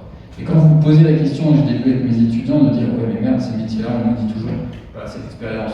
Bon, je vous rassure, je regarde les plus âgés de la salle, c'est ce qu'on nous disait aussi quand on arrivait au début du...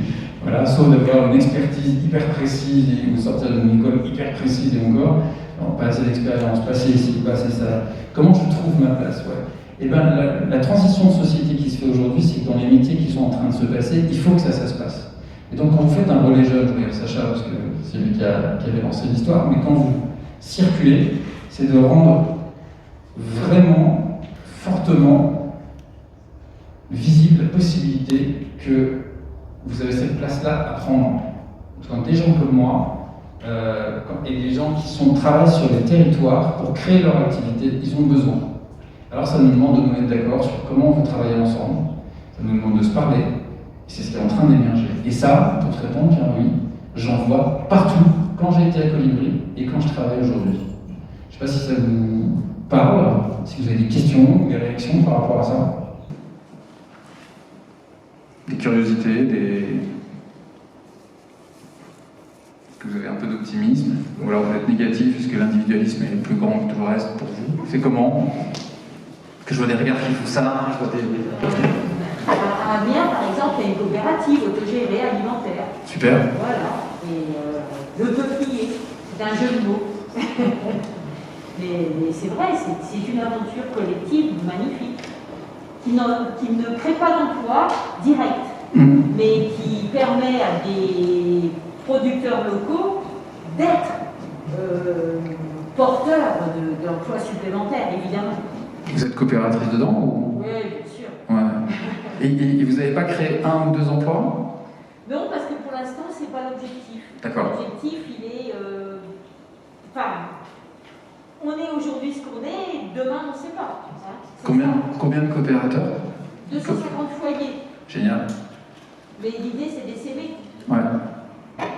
Vous avez la même initiative dans une ville qui s'appelle Creil, dans l'Oise.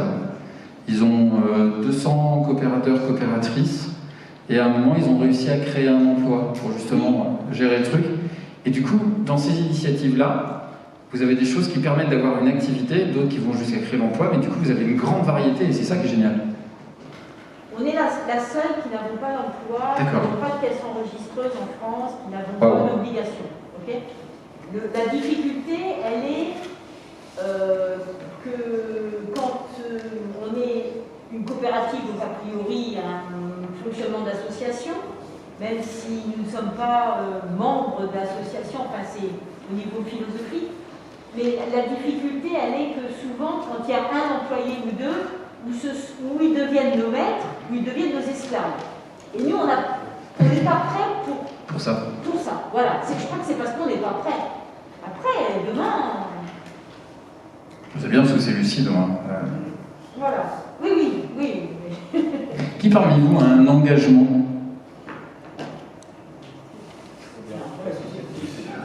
Un engagement.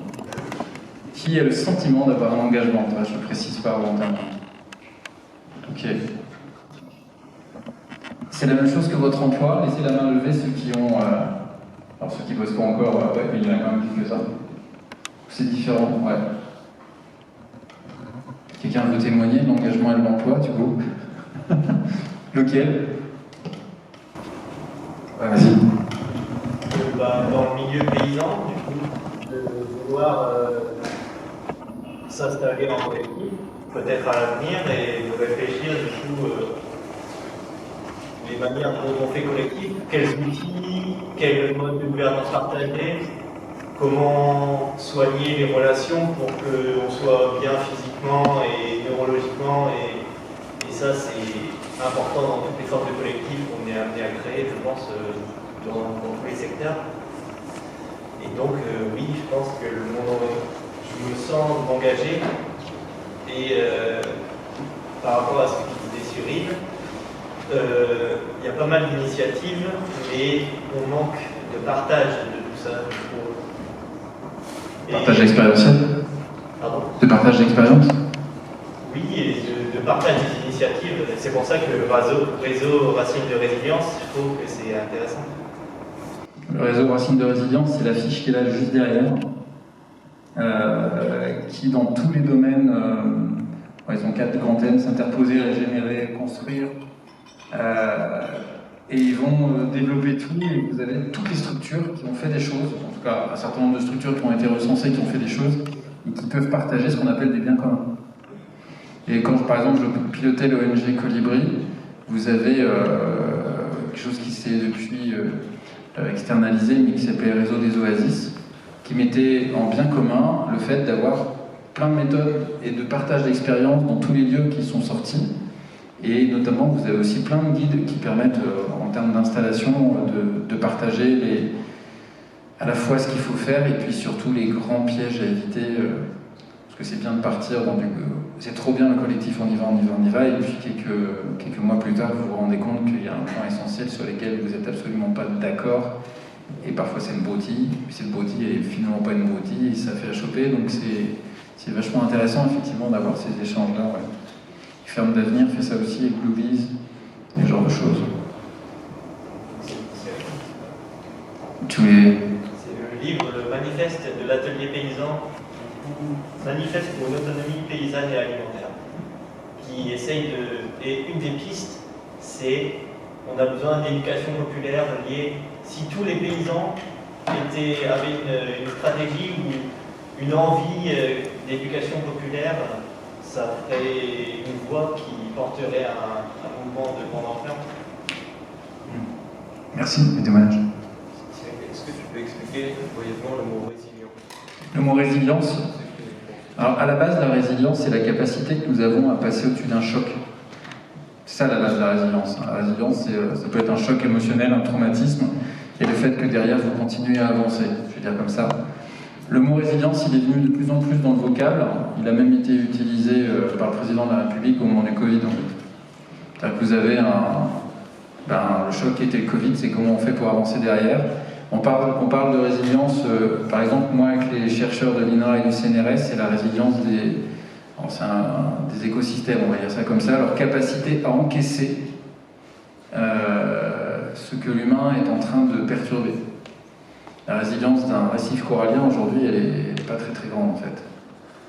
Parce qu'elle n'encaisse pas le réchauffement de la même manière, et parfois elle ne pourra pas l'encaisser du tout. Donc le but du jeu, c'est d'arriver à faire en sorte, quand on parle de territoire résilient, c'est qu'un territoire puisse à un moment passer au-dessus d'une grosse problématique qui normalement l'arrêterait. La résilience alimentaire en Deux-Sèvres, imaginons que demain les 24 communes dans lesquelles on travaille ne puissent plus avoir de l'import de nourriture de quelque part sur les produits manquants. Est-ce qu'elles auraient la capacité de produire elles-mêmes, ces communes-là, la nourriture suffisante pour leurs habitants? Donc là, ça devient l'autonomie, mais ça devient aussi l'interdépendance. En fait, quand vous travaillez la résilience, c'est OK, vous anticipez un choc. Or, les chocs, ils sont déjà là. On les a nommés au départ, notamment le choc climatique. Voilà. Et donc, dans toutes ces questions-là,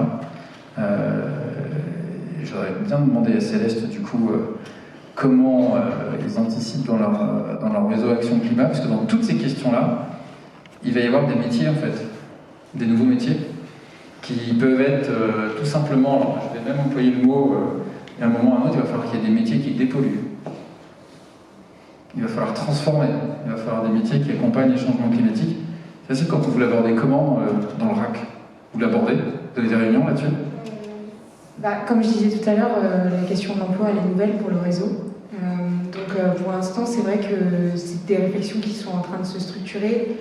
Sur la question des créations d'emplois, c'est pas encore le principal sujet sur lequel on se positionne, même si je pense que effectivement c'est un gros truc qu'il faudra creuser dans les prochaines années. Et c'est un peu la problématique aussi quand on aborde des sujets aussi larges que celui de l'emploi, c'est qu'on est un peu obligé de faire des choix dans la façon dont on l'aborde. C'est pour ça que tout à l'heure je parlais de reconversion, parce que c'est suite à des discussions qu'on a eues en interne, pour nous c'était vraiment une des priorités de là maintenant. Dans tout l'écosystème avec lequel on travaille, il n'y a personne qui traite de ces questions, alors que pour le coup, sur les créations d'emplois, il y a un certain nombre de personnes du côté des pouvoirs publics qui planchent là-dessus, comment est-ce qu'on peut essayer de mieux anticiper les emplois qui vont être créés. D'ailleurs, je trouvais ça intéressant parce qu'il y a un organisme qui s'appelle l'ONEMEV, qui est l'Observatoire national des métiers verts, qui a une distinction qui me paraît vraiment plus trop adaptée ce que c'est la société aujourd'hui et les emplois. En fait, eux, ils distinguent les métiers verts et les métiers verdissants. Et donc, ils disent que les métiers verts, en fait, c'est ceux qui ont vraiment au cœur de l'emploi la défense de l'environnement. Et ça, c'est 0,5% de la population en France. Et pour le coup, les métiers verdissants, c'est tous les métiers qui n'ont pas au cœur du métier la question environnementale, mais par contre qui commencent à l'aborder d'une façon ou d'une autre. Et ça serait 14% de l'emploi. Et j'ai l'impression qu'en fait, on va de plus en plus vers des métiers qui seront tous plus ou moins verdissants à un moment, à intégrer des briques en lien avec la transition écologique et la résilience et toutes ces thématiques-là. Et ouais, en fait, ça montre aussi que parfois, les personnes qui nous... Là, du coup, c'est du côté de l'administration, l'ONEMEV s'est rattaché au gouvernement. On a créé des instances pour observer un petit peu ce qui se passe au niveau de la société. Et puis en fait, la société, elle évolue tellement vite qu'au final, on se rend compte que c'est plus forcément adapté à ce qui est en train de se passer aujourd'hui en 2022. Métier vert, verdissant, c'était peut-être pertinent en 2008, en 2009, 2010, mais 10-15 ans plus tard, ça a perdu un petit peu de son sens. Et par rapport à tout ce que tu as dit tout à l'heure, il y avait quelque chose que je trouvais intéressant, c'est qu'on n'arrête pas de jongler dans ce que toi tu dis, dans ce que j'ai dit, sur les différents niveaux d'action possibles. Donc toi, tu as parlé de territoire.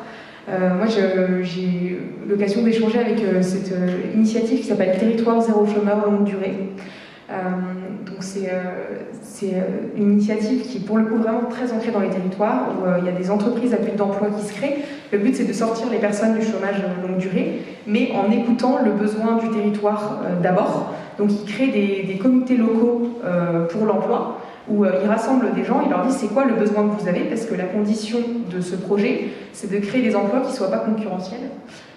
Et donc là, les gens, ils brainstorment pour dire qu'est-ce qui manque aujourd'hui comme service sur notre territoire. Et ce qui est super intéressant de souligner, c'est qu'ils se rendent compte que dans les emplois que cette initiative crée, 43% c'est des emplois en lien avec la transition écologique. Donc quand on interroge les gens dans les territoires, ce qu'ils répondent, c'est qu'ils ont besoin d'emplois en lien avec la transition écologique. Donc ça, c'est pour l'aspect territoire. Et tout à l'heure, on a parlé aussi des entreprises. Toi, tu disais que tu avais travaillé à la FNAC pour essayer aussi de changer les choses de l'intérieur. Et pareil, je ne sais pas si vous connaissez cette initiative qui vient pour le coup des étudiants, qui s'appelle Pour un réveil écologique. Et ça, je trouve ça hyper intéressant aussi pour revenir sur l'idée du collectif, c'est que c'est des étudiants qui, comme les personnes dans cet amphi peut-être, ont fait des grandes études, Sciences Po, etc., et qui en fait se mettent tous ensemble et disent mais en fait on a un pouvoir incroyable de pouvoir aller dire aux entreprises non mais attendez, nous si vous ne prenez pas des engagements sérieux et auxquels on croit un minimum, parce que nos valeurs sont importantes dans notre travail, on ne viendra pas bosser pour vous. Et eux, ils rencontrent les grandes banques, les groupes du CAC 40, et pour avoir échangé avec plusieurs d'entre eux, c'est un discours qui commence à faire effet. C'est-à-dire que les boîtes, pour certaines d'entre elles, elles flippent aujourd'hui. Hein. Elles se disent en fait, on ne va plus réussir à attirer les gens chez nous parce qu'ils savent très bien que dans notre façon de travailler, on n'est pas du tout en accord avec tous les questionnements qui se posent auprès de cette nouvelle génération. Donc ouais, pour continuer sur le message positif, moi j'ai l'impression que le fait qu'il y ait cette génération qui arrive, qui met ça en premier dans la façon d'aborder le marché du travail, pour beaucoup, en fait ça va faire bouger les choses dans les entreprises et je suis certaine que ça va vraiment transformer durablement le marché du travail dans les années à venir. Donc voilà, donc il y a le niveau local, les territoires, les emplois concrètement, de quoi on a besoin dans un territoire précis, délimité. Dans les entreprises, il y a des choses à faire, et puis du coup, du côté ONG, nous on essaye aussi de taper haut au niveau national.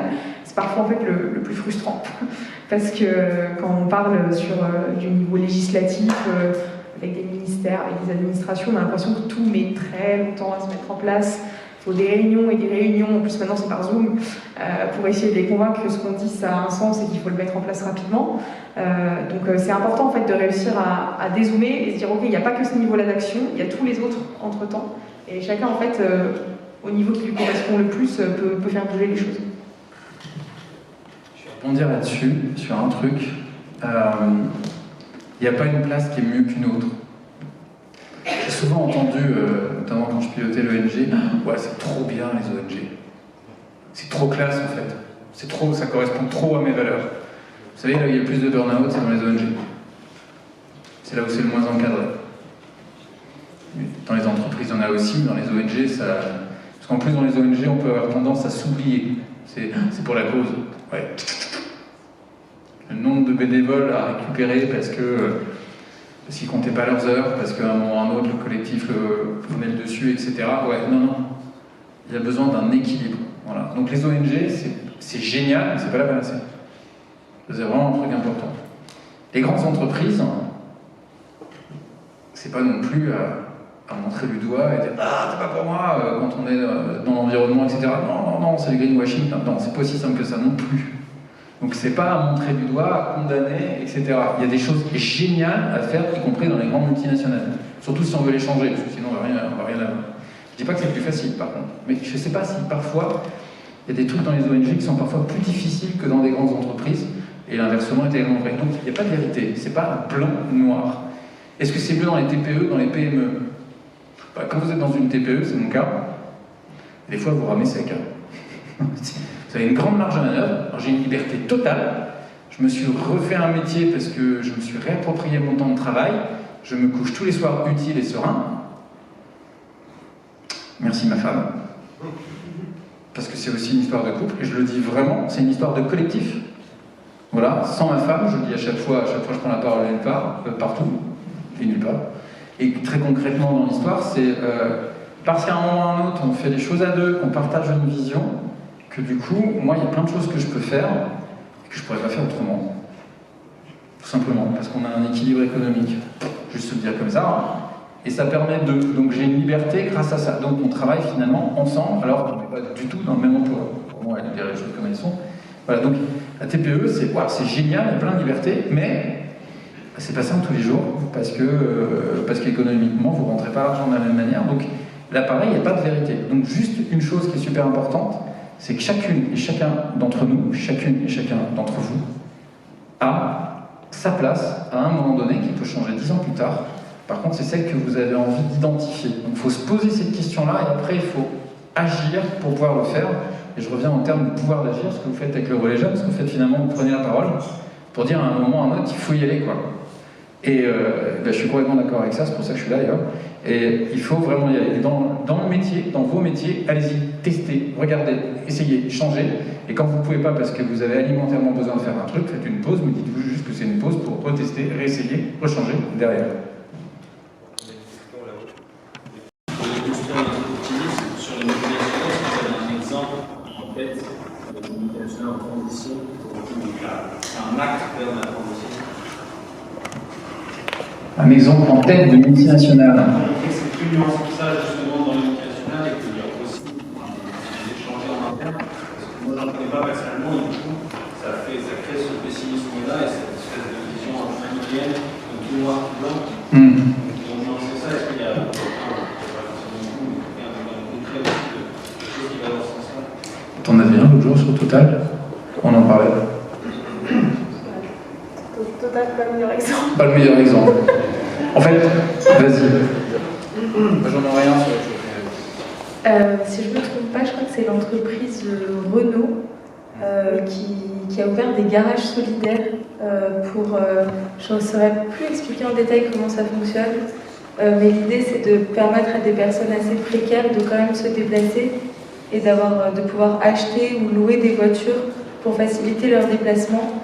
Et voilà, c'est le type d'initiative qui est quand même cool socialement pour ces personnes-là et qui est venu dans une grosse entreprise. Mais je ne sais pas si l'un d'entre vous a plus de détails sur comment ça fonctionne. Garage solidaire, c'est vraiment un garage qui est ouvert à tout le monde et on vient pour apprendre à réparer soi-même sa panne.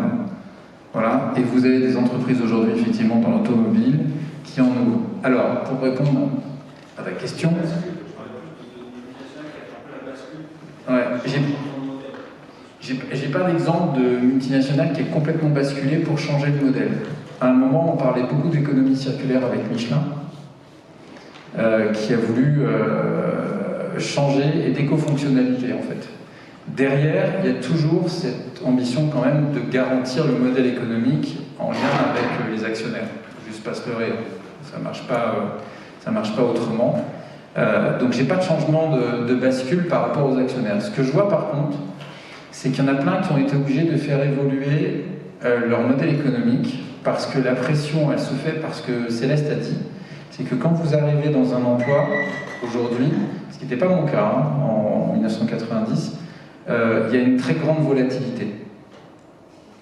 C'est-à-dire qu'avant, on entrait dans une entreprise et on nous formait quand même pour rester 5 à 10 ans.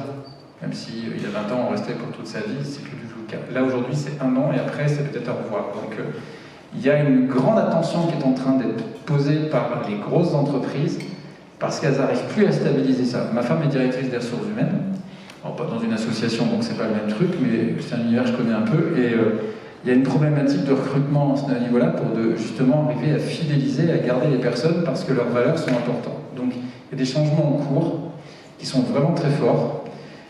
Et ça, c'est quelque chose qui est dans beaucoup de boîtes. Vraiment, ça par contre, je peux en témoigner, c'est vraiment très fort. Et la deuxième chose, c'est la responsabilité sociétale des entreprises a eu ça de bon. C'est qu'elle a amené le développement durable dans toutes les entreprises. Alors, il ne faut pas se leurrer, il y en a encore qui font,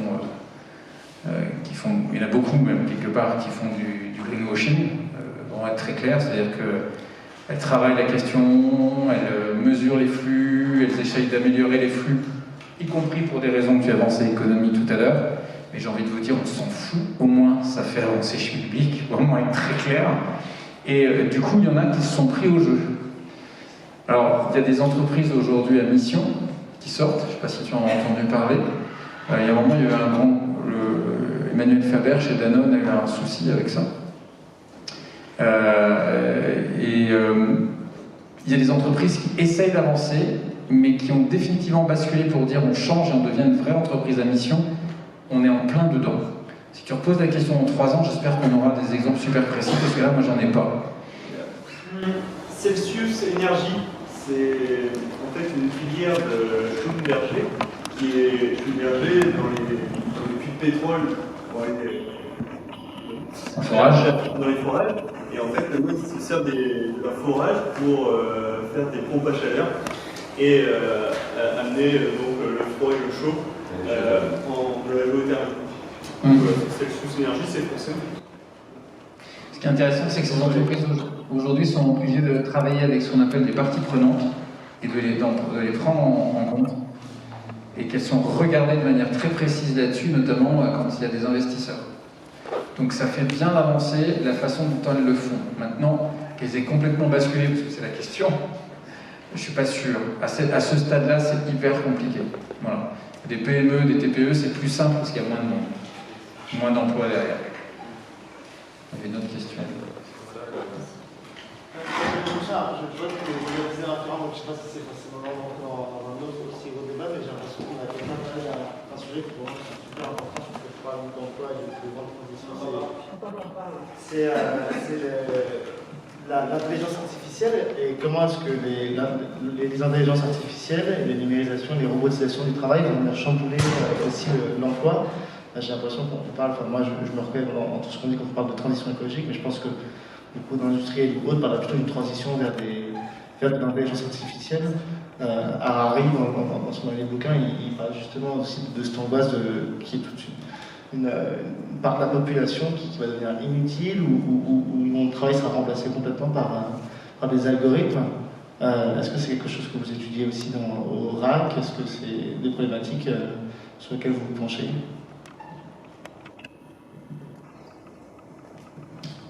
Au RAC, pas spécifiquement. Après, tu as raison, c'est hyper important.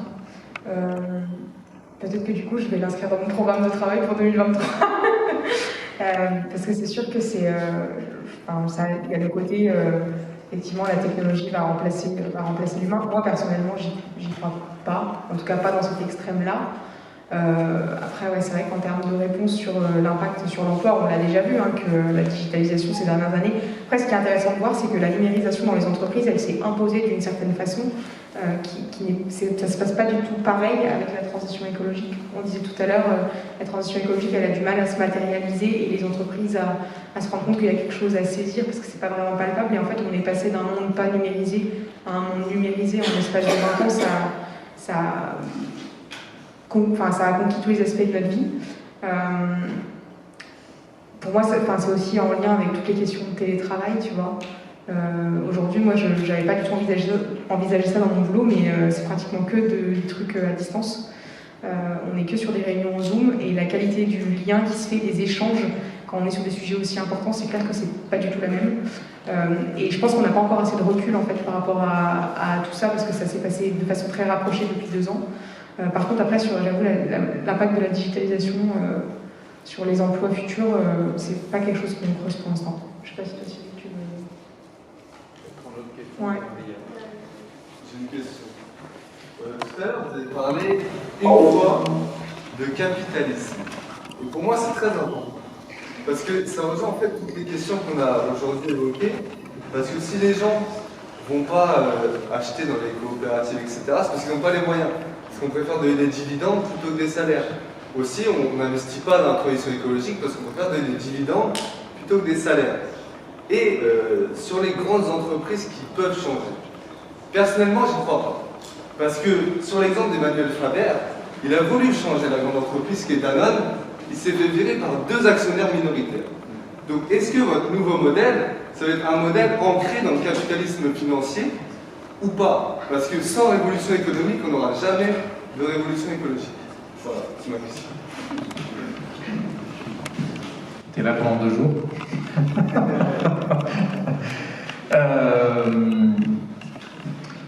L'un ne pourra pas aller sans l'autre. De quelle manière? J'en sais rien. Parce que je pense que tout ne peut pas changer du jour au lendemain, qu'on a besoin de capacité d'investissement. On parlait tout à l'heure avec Sacha de crowdfunding.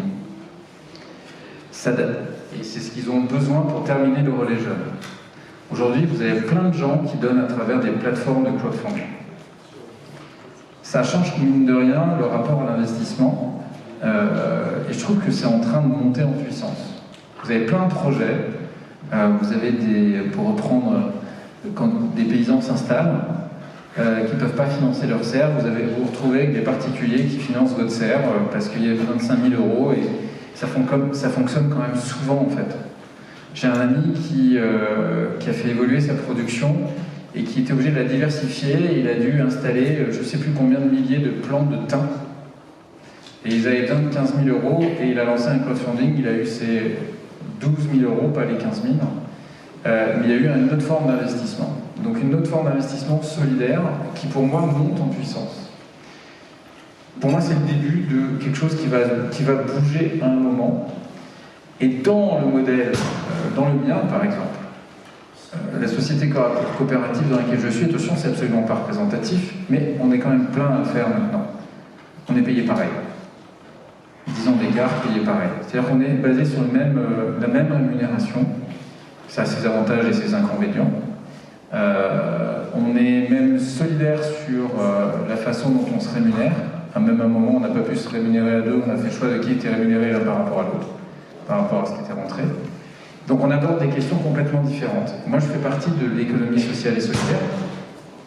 Une SCOP fait partie de l'économie sociale et solidaire, il y en a plein d'autres, qui sont aussi en train petit à petit de monter en puissance.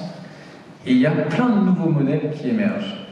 Est-ce que ça va faire basculer demain, mardi 1er mars, le monde capitaliste? Désolé, c'est non. Très concrètement. Par contre, ça change quand même le rapport au capital. Voilà. Et il y a plein d'endroits où maintenant, on met du capital parce qu'on participe à quelque chose, pas forcément pour gagner beaucoup d'argent avec. Ce qui veut dire que ça va modifier notre rapport à la consommation. Et là, on fait la boucle, ainsi de suite. Maintenant, 100% des gens n'adhéreront pas à ça, parce qu'il y aura toujours des personnes qui voudront pouvoir gagner plus vite que d'autres. Donc comment le modèle va se transformer? J'en sais rien, mais je pense qu'on a simplement mis le doigt dans l'engrenage, et j'espère qu'aucun événement ne viendra le stopper.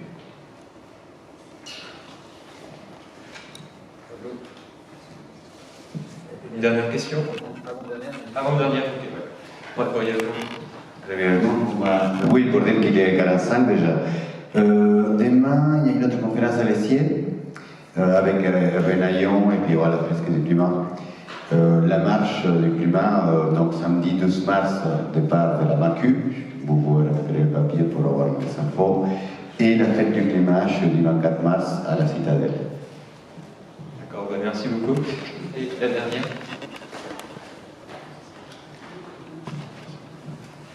Alors moi, je vais rebondir sur la question qui a été posée par le camarade tout à l'heure.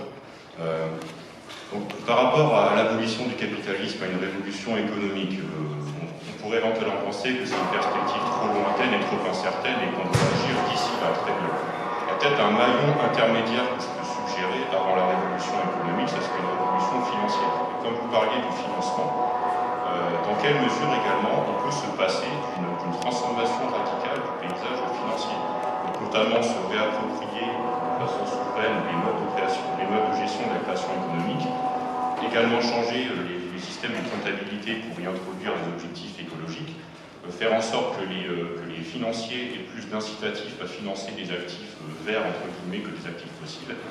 Donc voilà, toute cette gestion systémique de l'aspect financier, ça pourrait être un objectif intermédiaire, peut-être plus réaliste et atteignable à court terme que l'abolition du capitalisme à proprement parler, même si personnellement je pense qu'il faut arriver à terme ici. Mais dans un court terme et moyen terme, toute cette réflexion sur les systèmes financiers, ça semble être une clé du problème à mon sens. Merci beaucoup.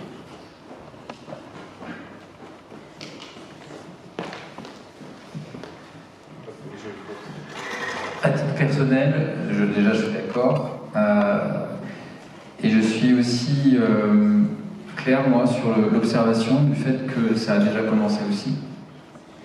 Vous avez quand même un paquet de fonds.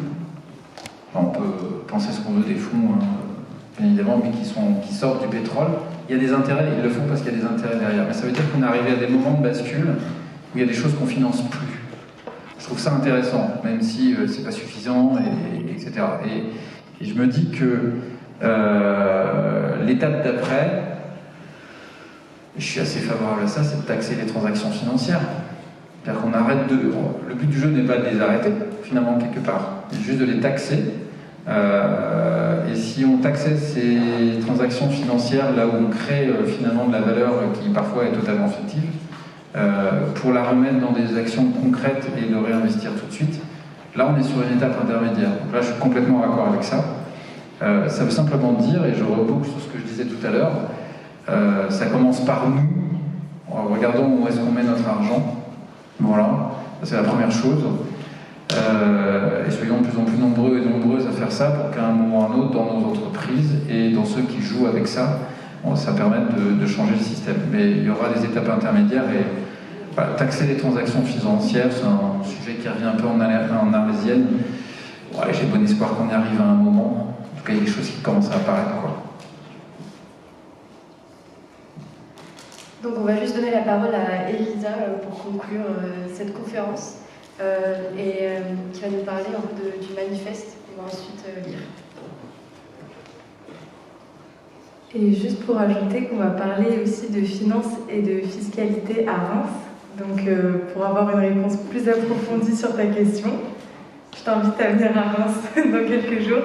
Et oui, du coup, pour finir, on avait envie de relire le manifeste. On l'a lu une première fois tout à l'heure, mais sans micro, devant la fac. C'est un manifeste qui est roulé du coup dans ce témoin qui est fait en bois par un ébéniste, en bois en chêne recyclé. Et c'est un manifeste qu'on lit du coup dans chaque ville dans laquelle on s'arrête, donc quasiment tous les jours en fait dans le nouveau lieu dans lequel on dort. Et l'idée d'aujourd'hui, c'est de lire tous les 5 ce manifeste et j'espère qu'il vous parlera. Et puis à la fin, du coup, l'association AESP signera le manifeste parce que l'objectif, c'est que toutes les assos qui nous soutiennent dans ce projet signent le manifeste. Et là, je ne sais pas encore comment je vais m'en sortir.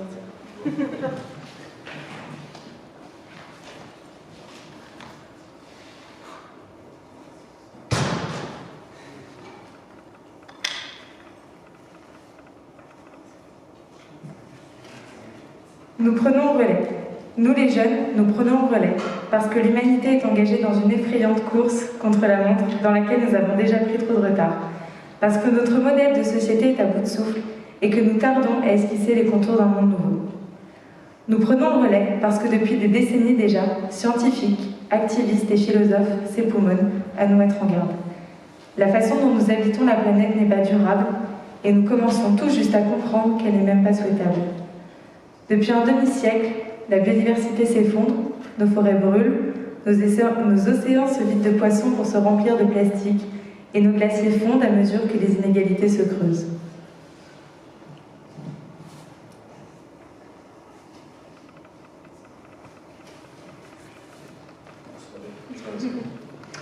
Alors que les femmes doivent encore et encore se battre pour l'égalité, que des peuples entiers sont exploités au nom d'une consommation excessive et que les droits humains sont toujours bafoués partout sur Terre. Alors que les lobbies privés éclipsent presque toujours l'intérêt général, que l'indépendance des médias et de la justice est mise à mal et que fake news et algorithmes pèsent plus que jamais sur le jeu politique, nos pseudo-élites politico-financières s'enferment à double tour dans leur tour d'ivoire. Alors que nous fonçons droit sur l'iceberg, le capitaine regarde ailleurs et continue même à accélérer. Alors, la main tremblante, nous prenons la barre pour changer de cap en espérant qu'il ne soit pas trop tard, que le naufrage puisse encore être évité. Nous prenons le relais parce que de gré ou de force, un nouvel horizon se lève. Mais nos prédécesseurs n'arrivent pas à le voir. Comment leur en vouloir ? Depuis des décennies, des siècles même, ils ont été bercés par des contes de fées. À coups de panneaux publicitaires, on leur a fait croire en un consumérisme qui serait la clé du bonheur. On leur a fait croire en une croissance infinie, en un humanisme qui élèverait l'homme au statut de demi-dieu, bien au-dessus de la nature. Mais nous sommes la nature. Et si nous continuons à la sacrifier sur l'autel d'un soi-disant progrès, nous mourrons avec elle.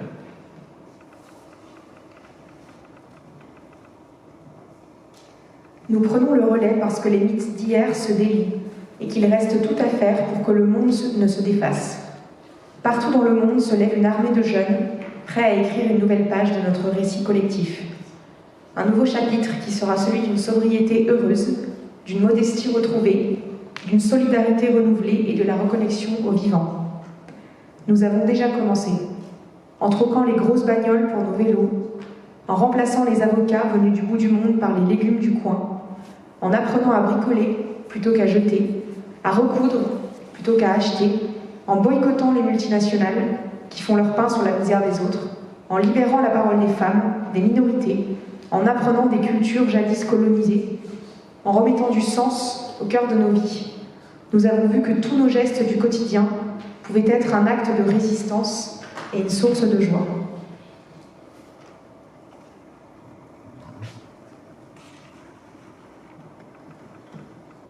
Nous prenons le relais parce que nous ne pouvons plus nous satisfaire de la politique des petits pains. En 2019, nous étions des millions de jeunes à manifester dans les rues pour exprimer nos angoisses, nos colères, notre désespoir et nos aspirations. Mais malgré tous nos efforts, les choses ne changent pas et nos dirigeants politiques ne nous écoutent pas. Nous prenons le relais parce que la démocratie est tous sauf une évidence et que si la citoyenneté offre des droits, elle vient aussi avec des devoirs. Il est aujourd'hui de notre devoir de nous mobiliser face aux catastrophes en cours. Qui que vous soyez, quel que soit votre âge, nous vous appelons à vous mobiliser, car nous n'avons pas un quinquennat supplémentaire d'inaction climatique et sociale à gaspiller.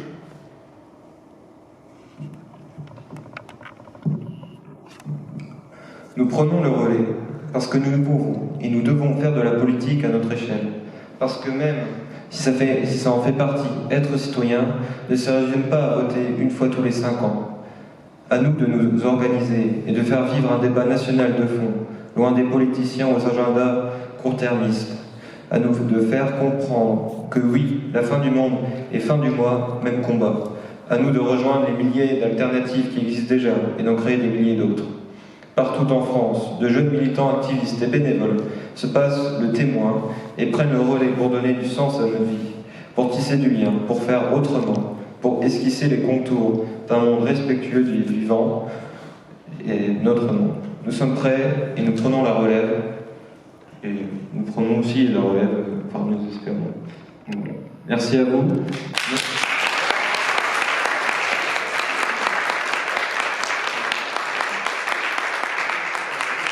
Merci à Elisa, merci à Cyril, merci à Céleste, merci à l'AESP, aux équipes de l'AESP qui nous ont aidés.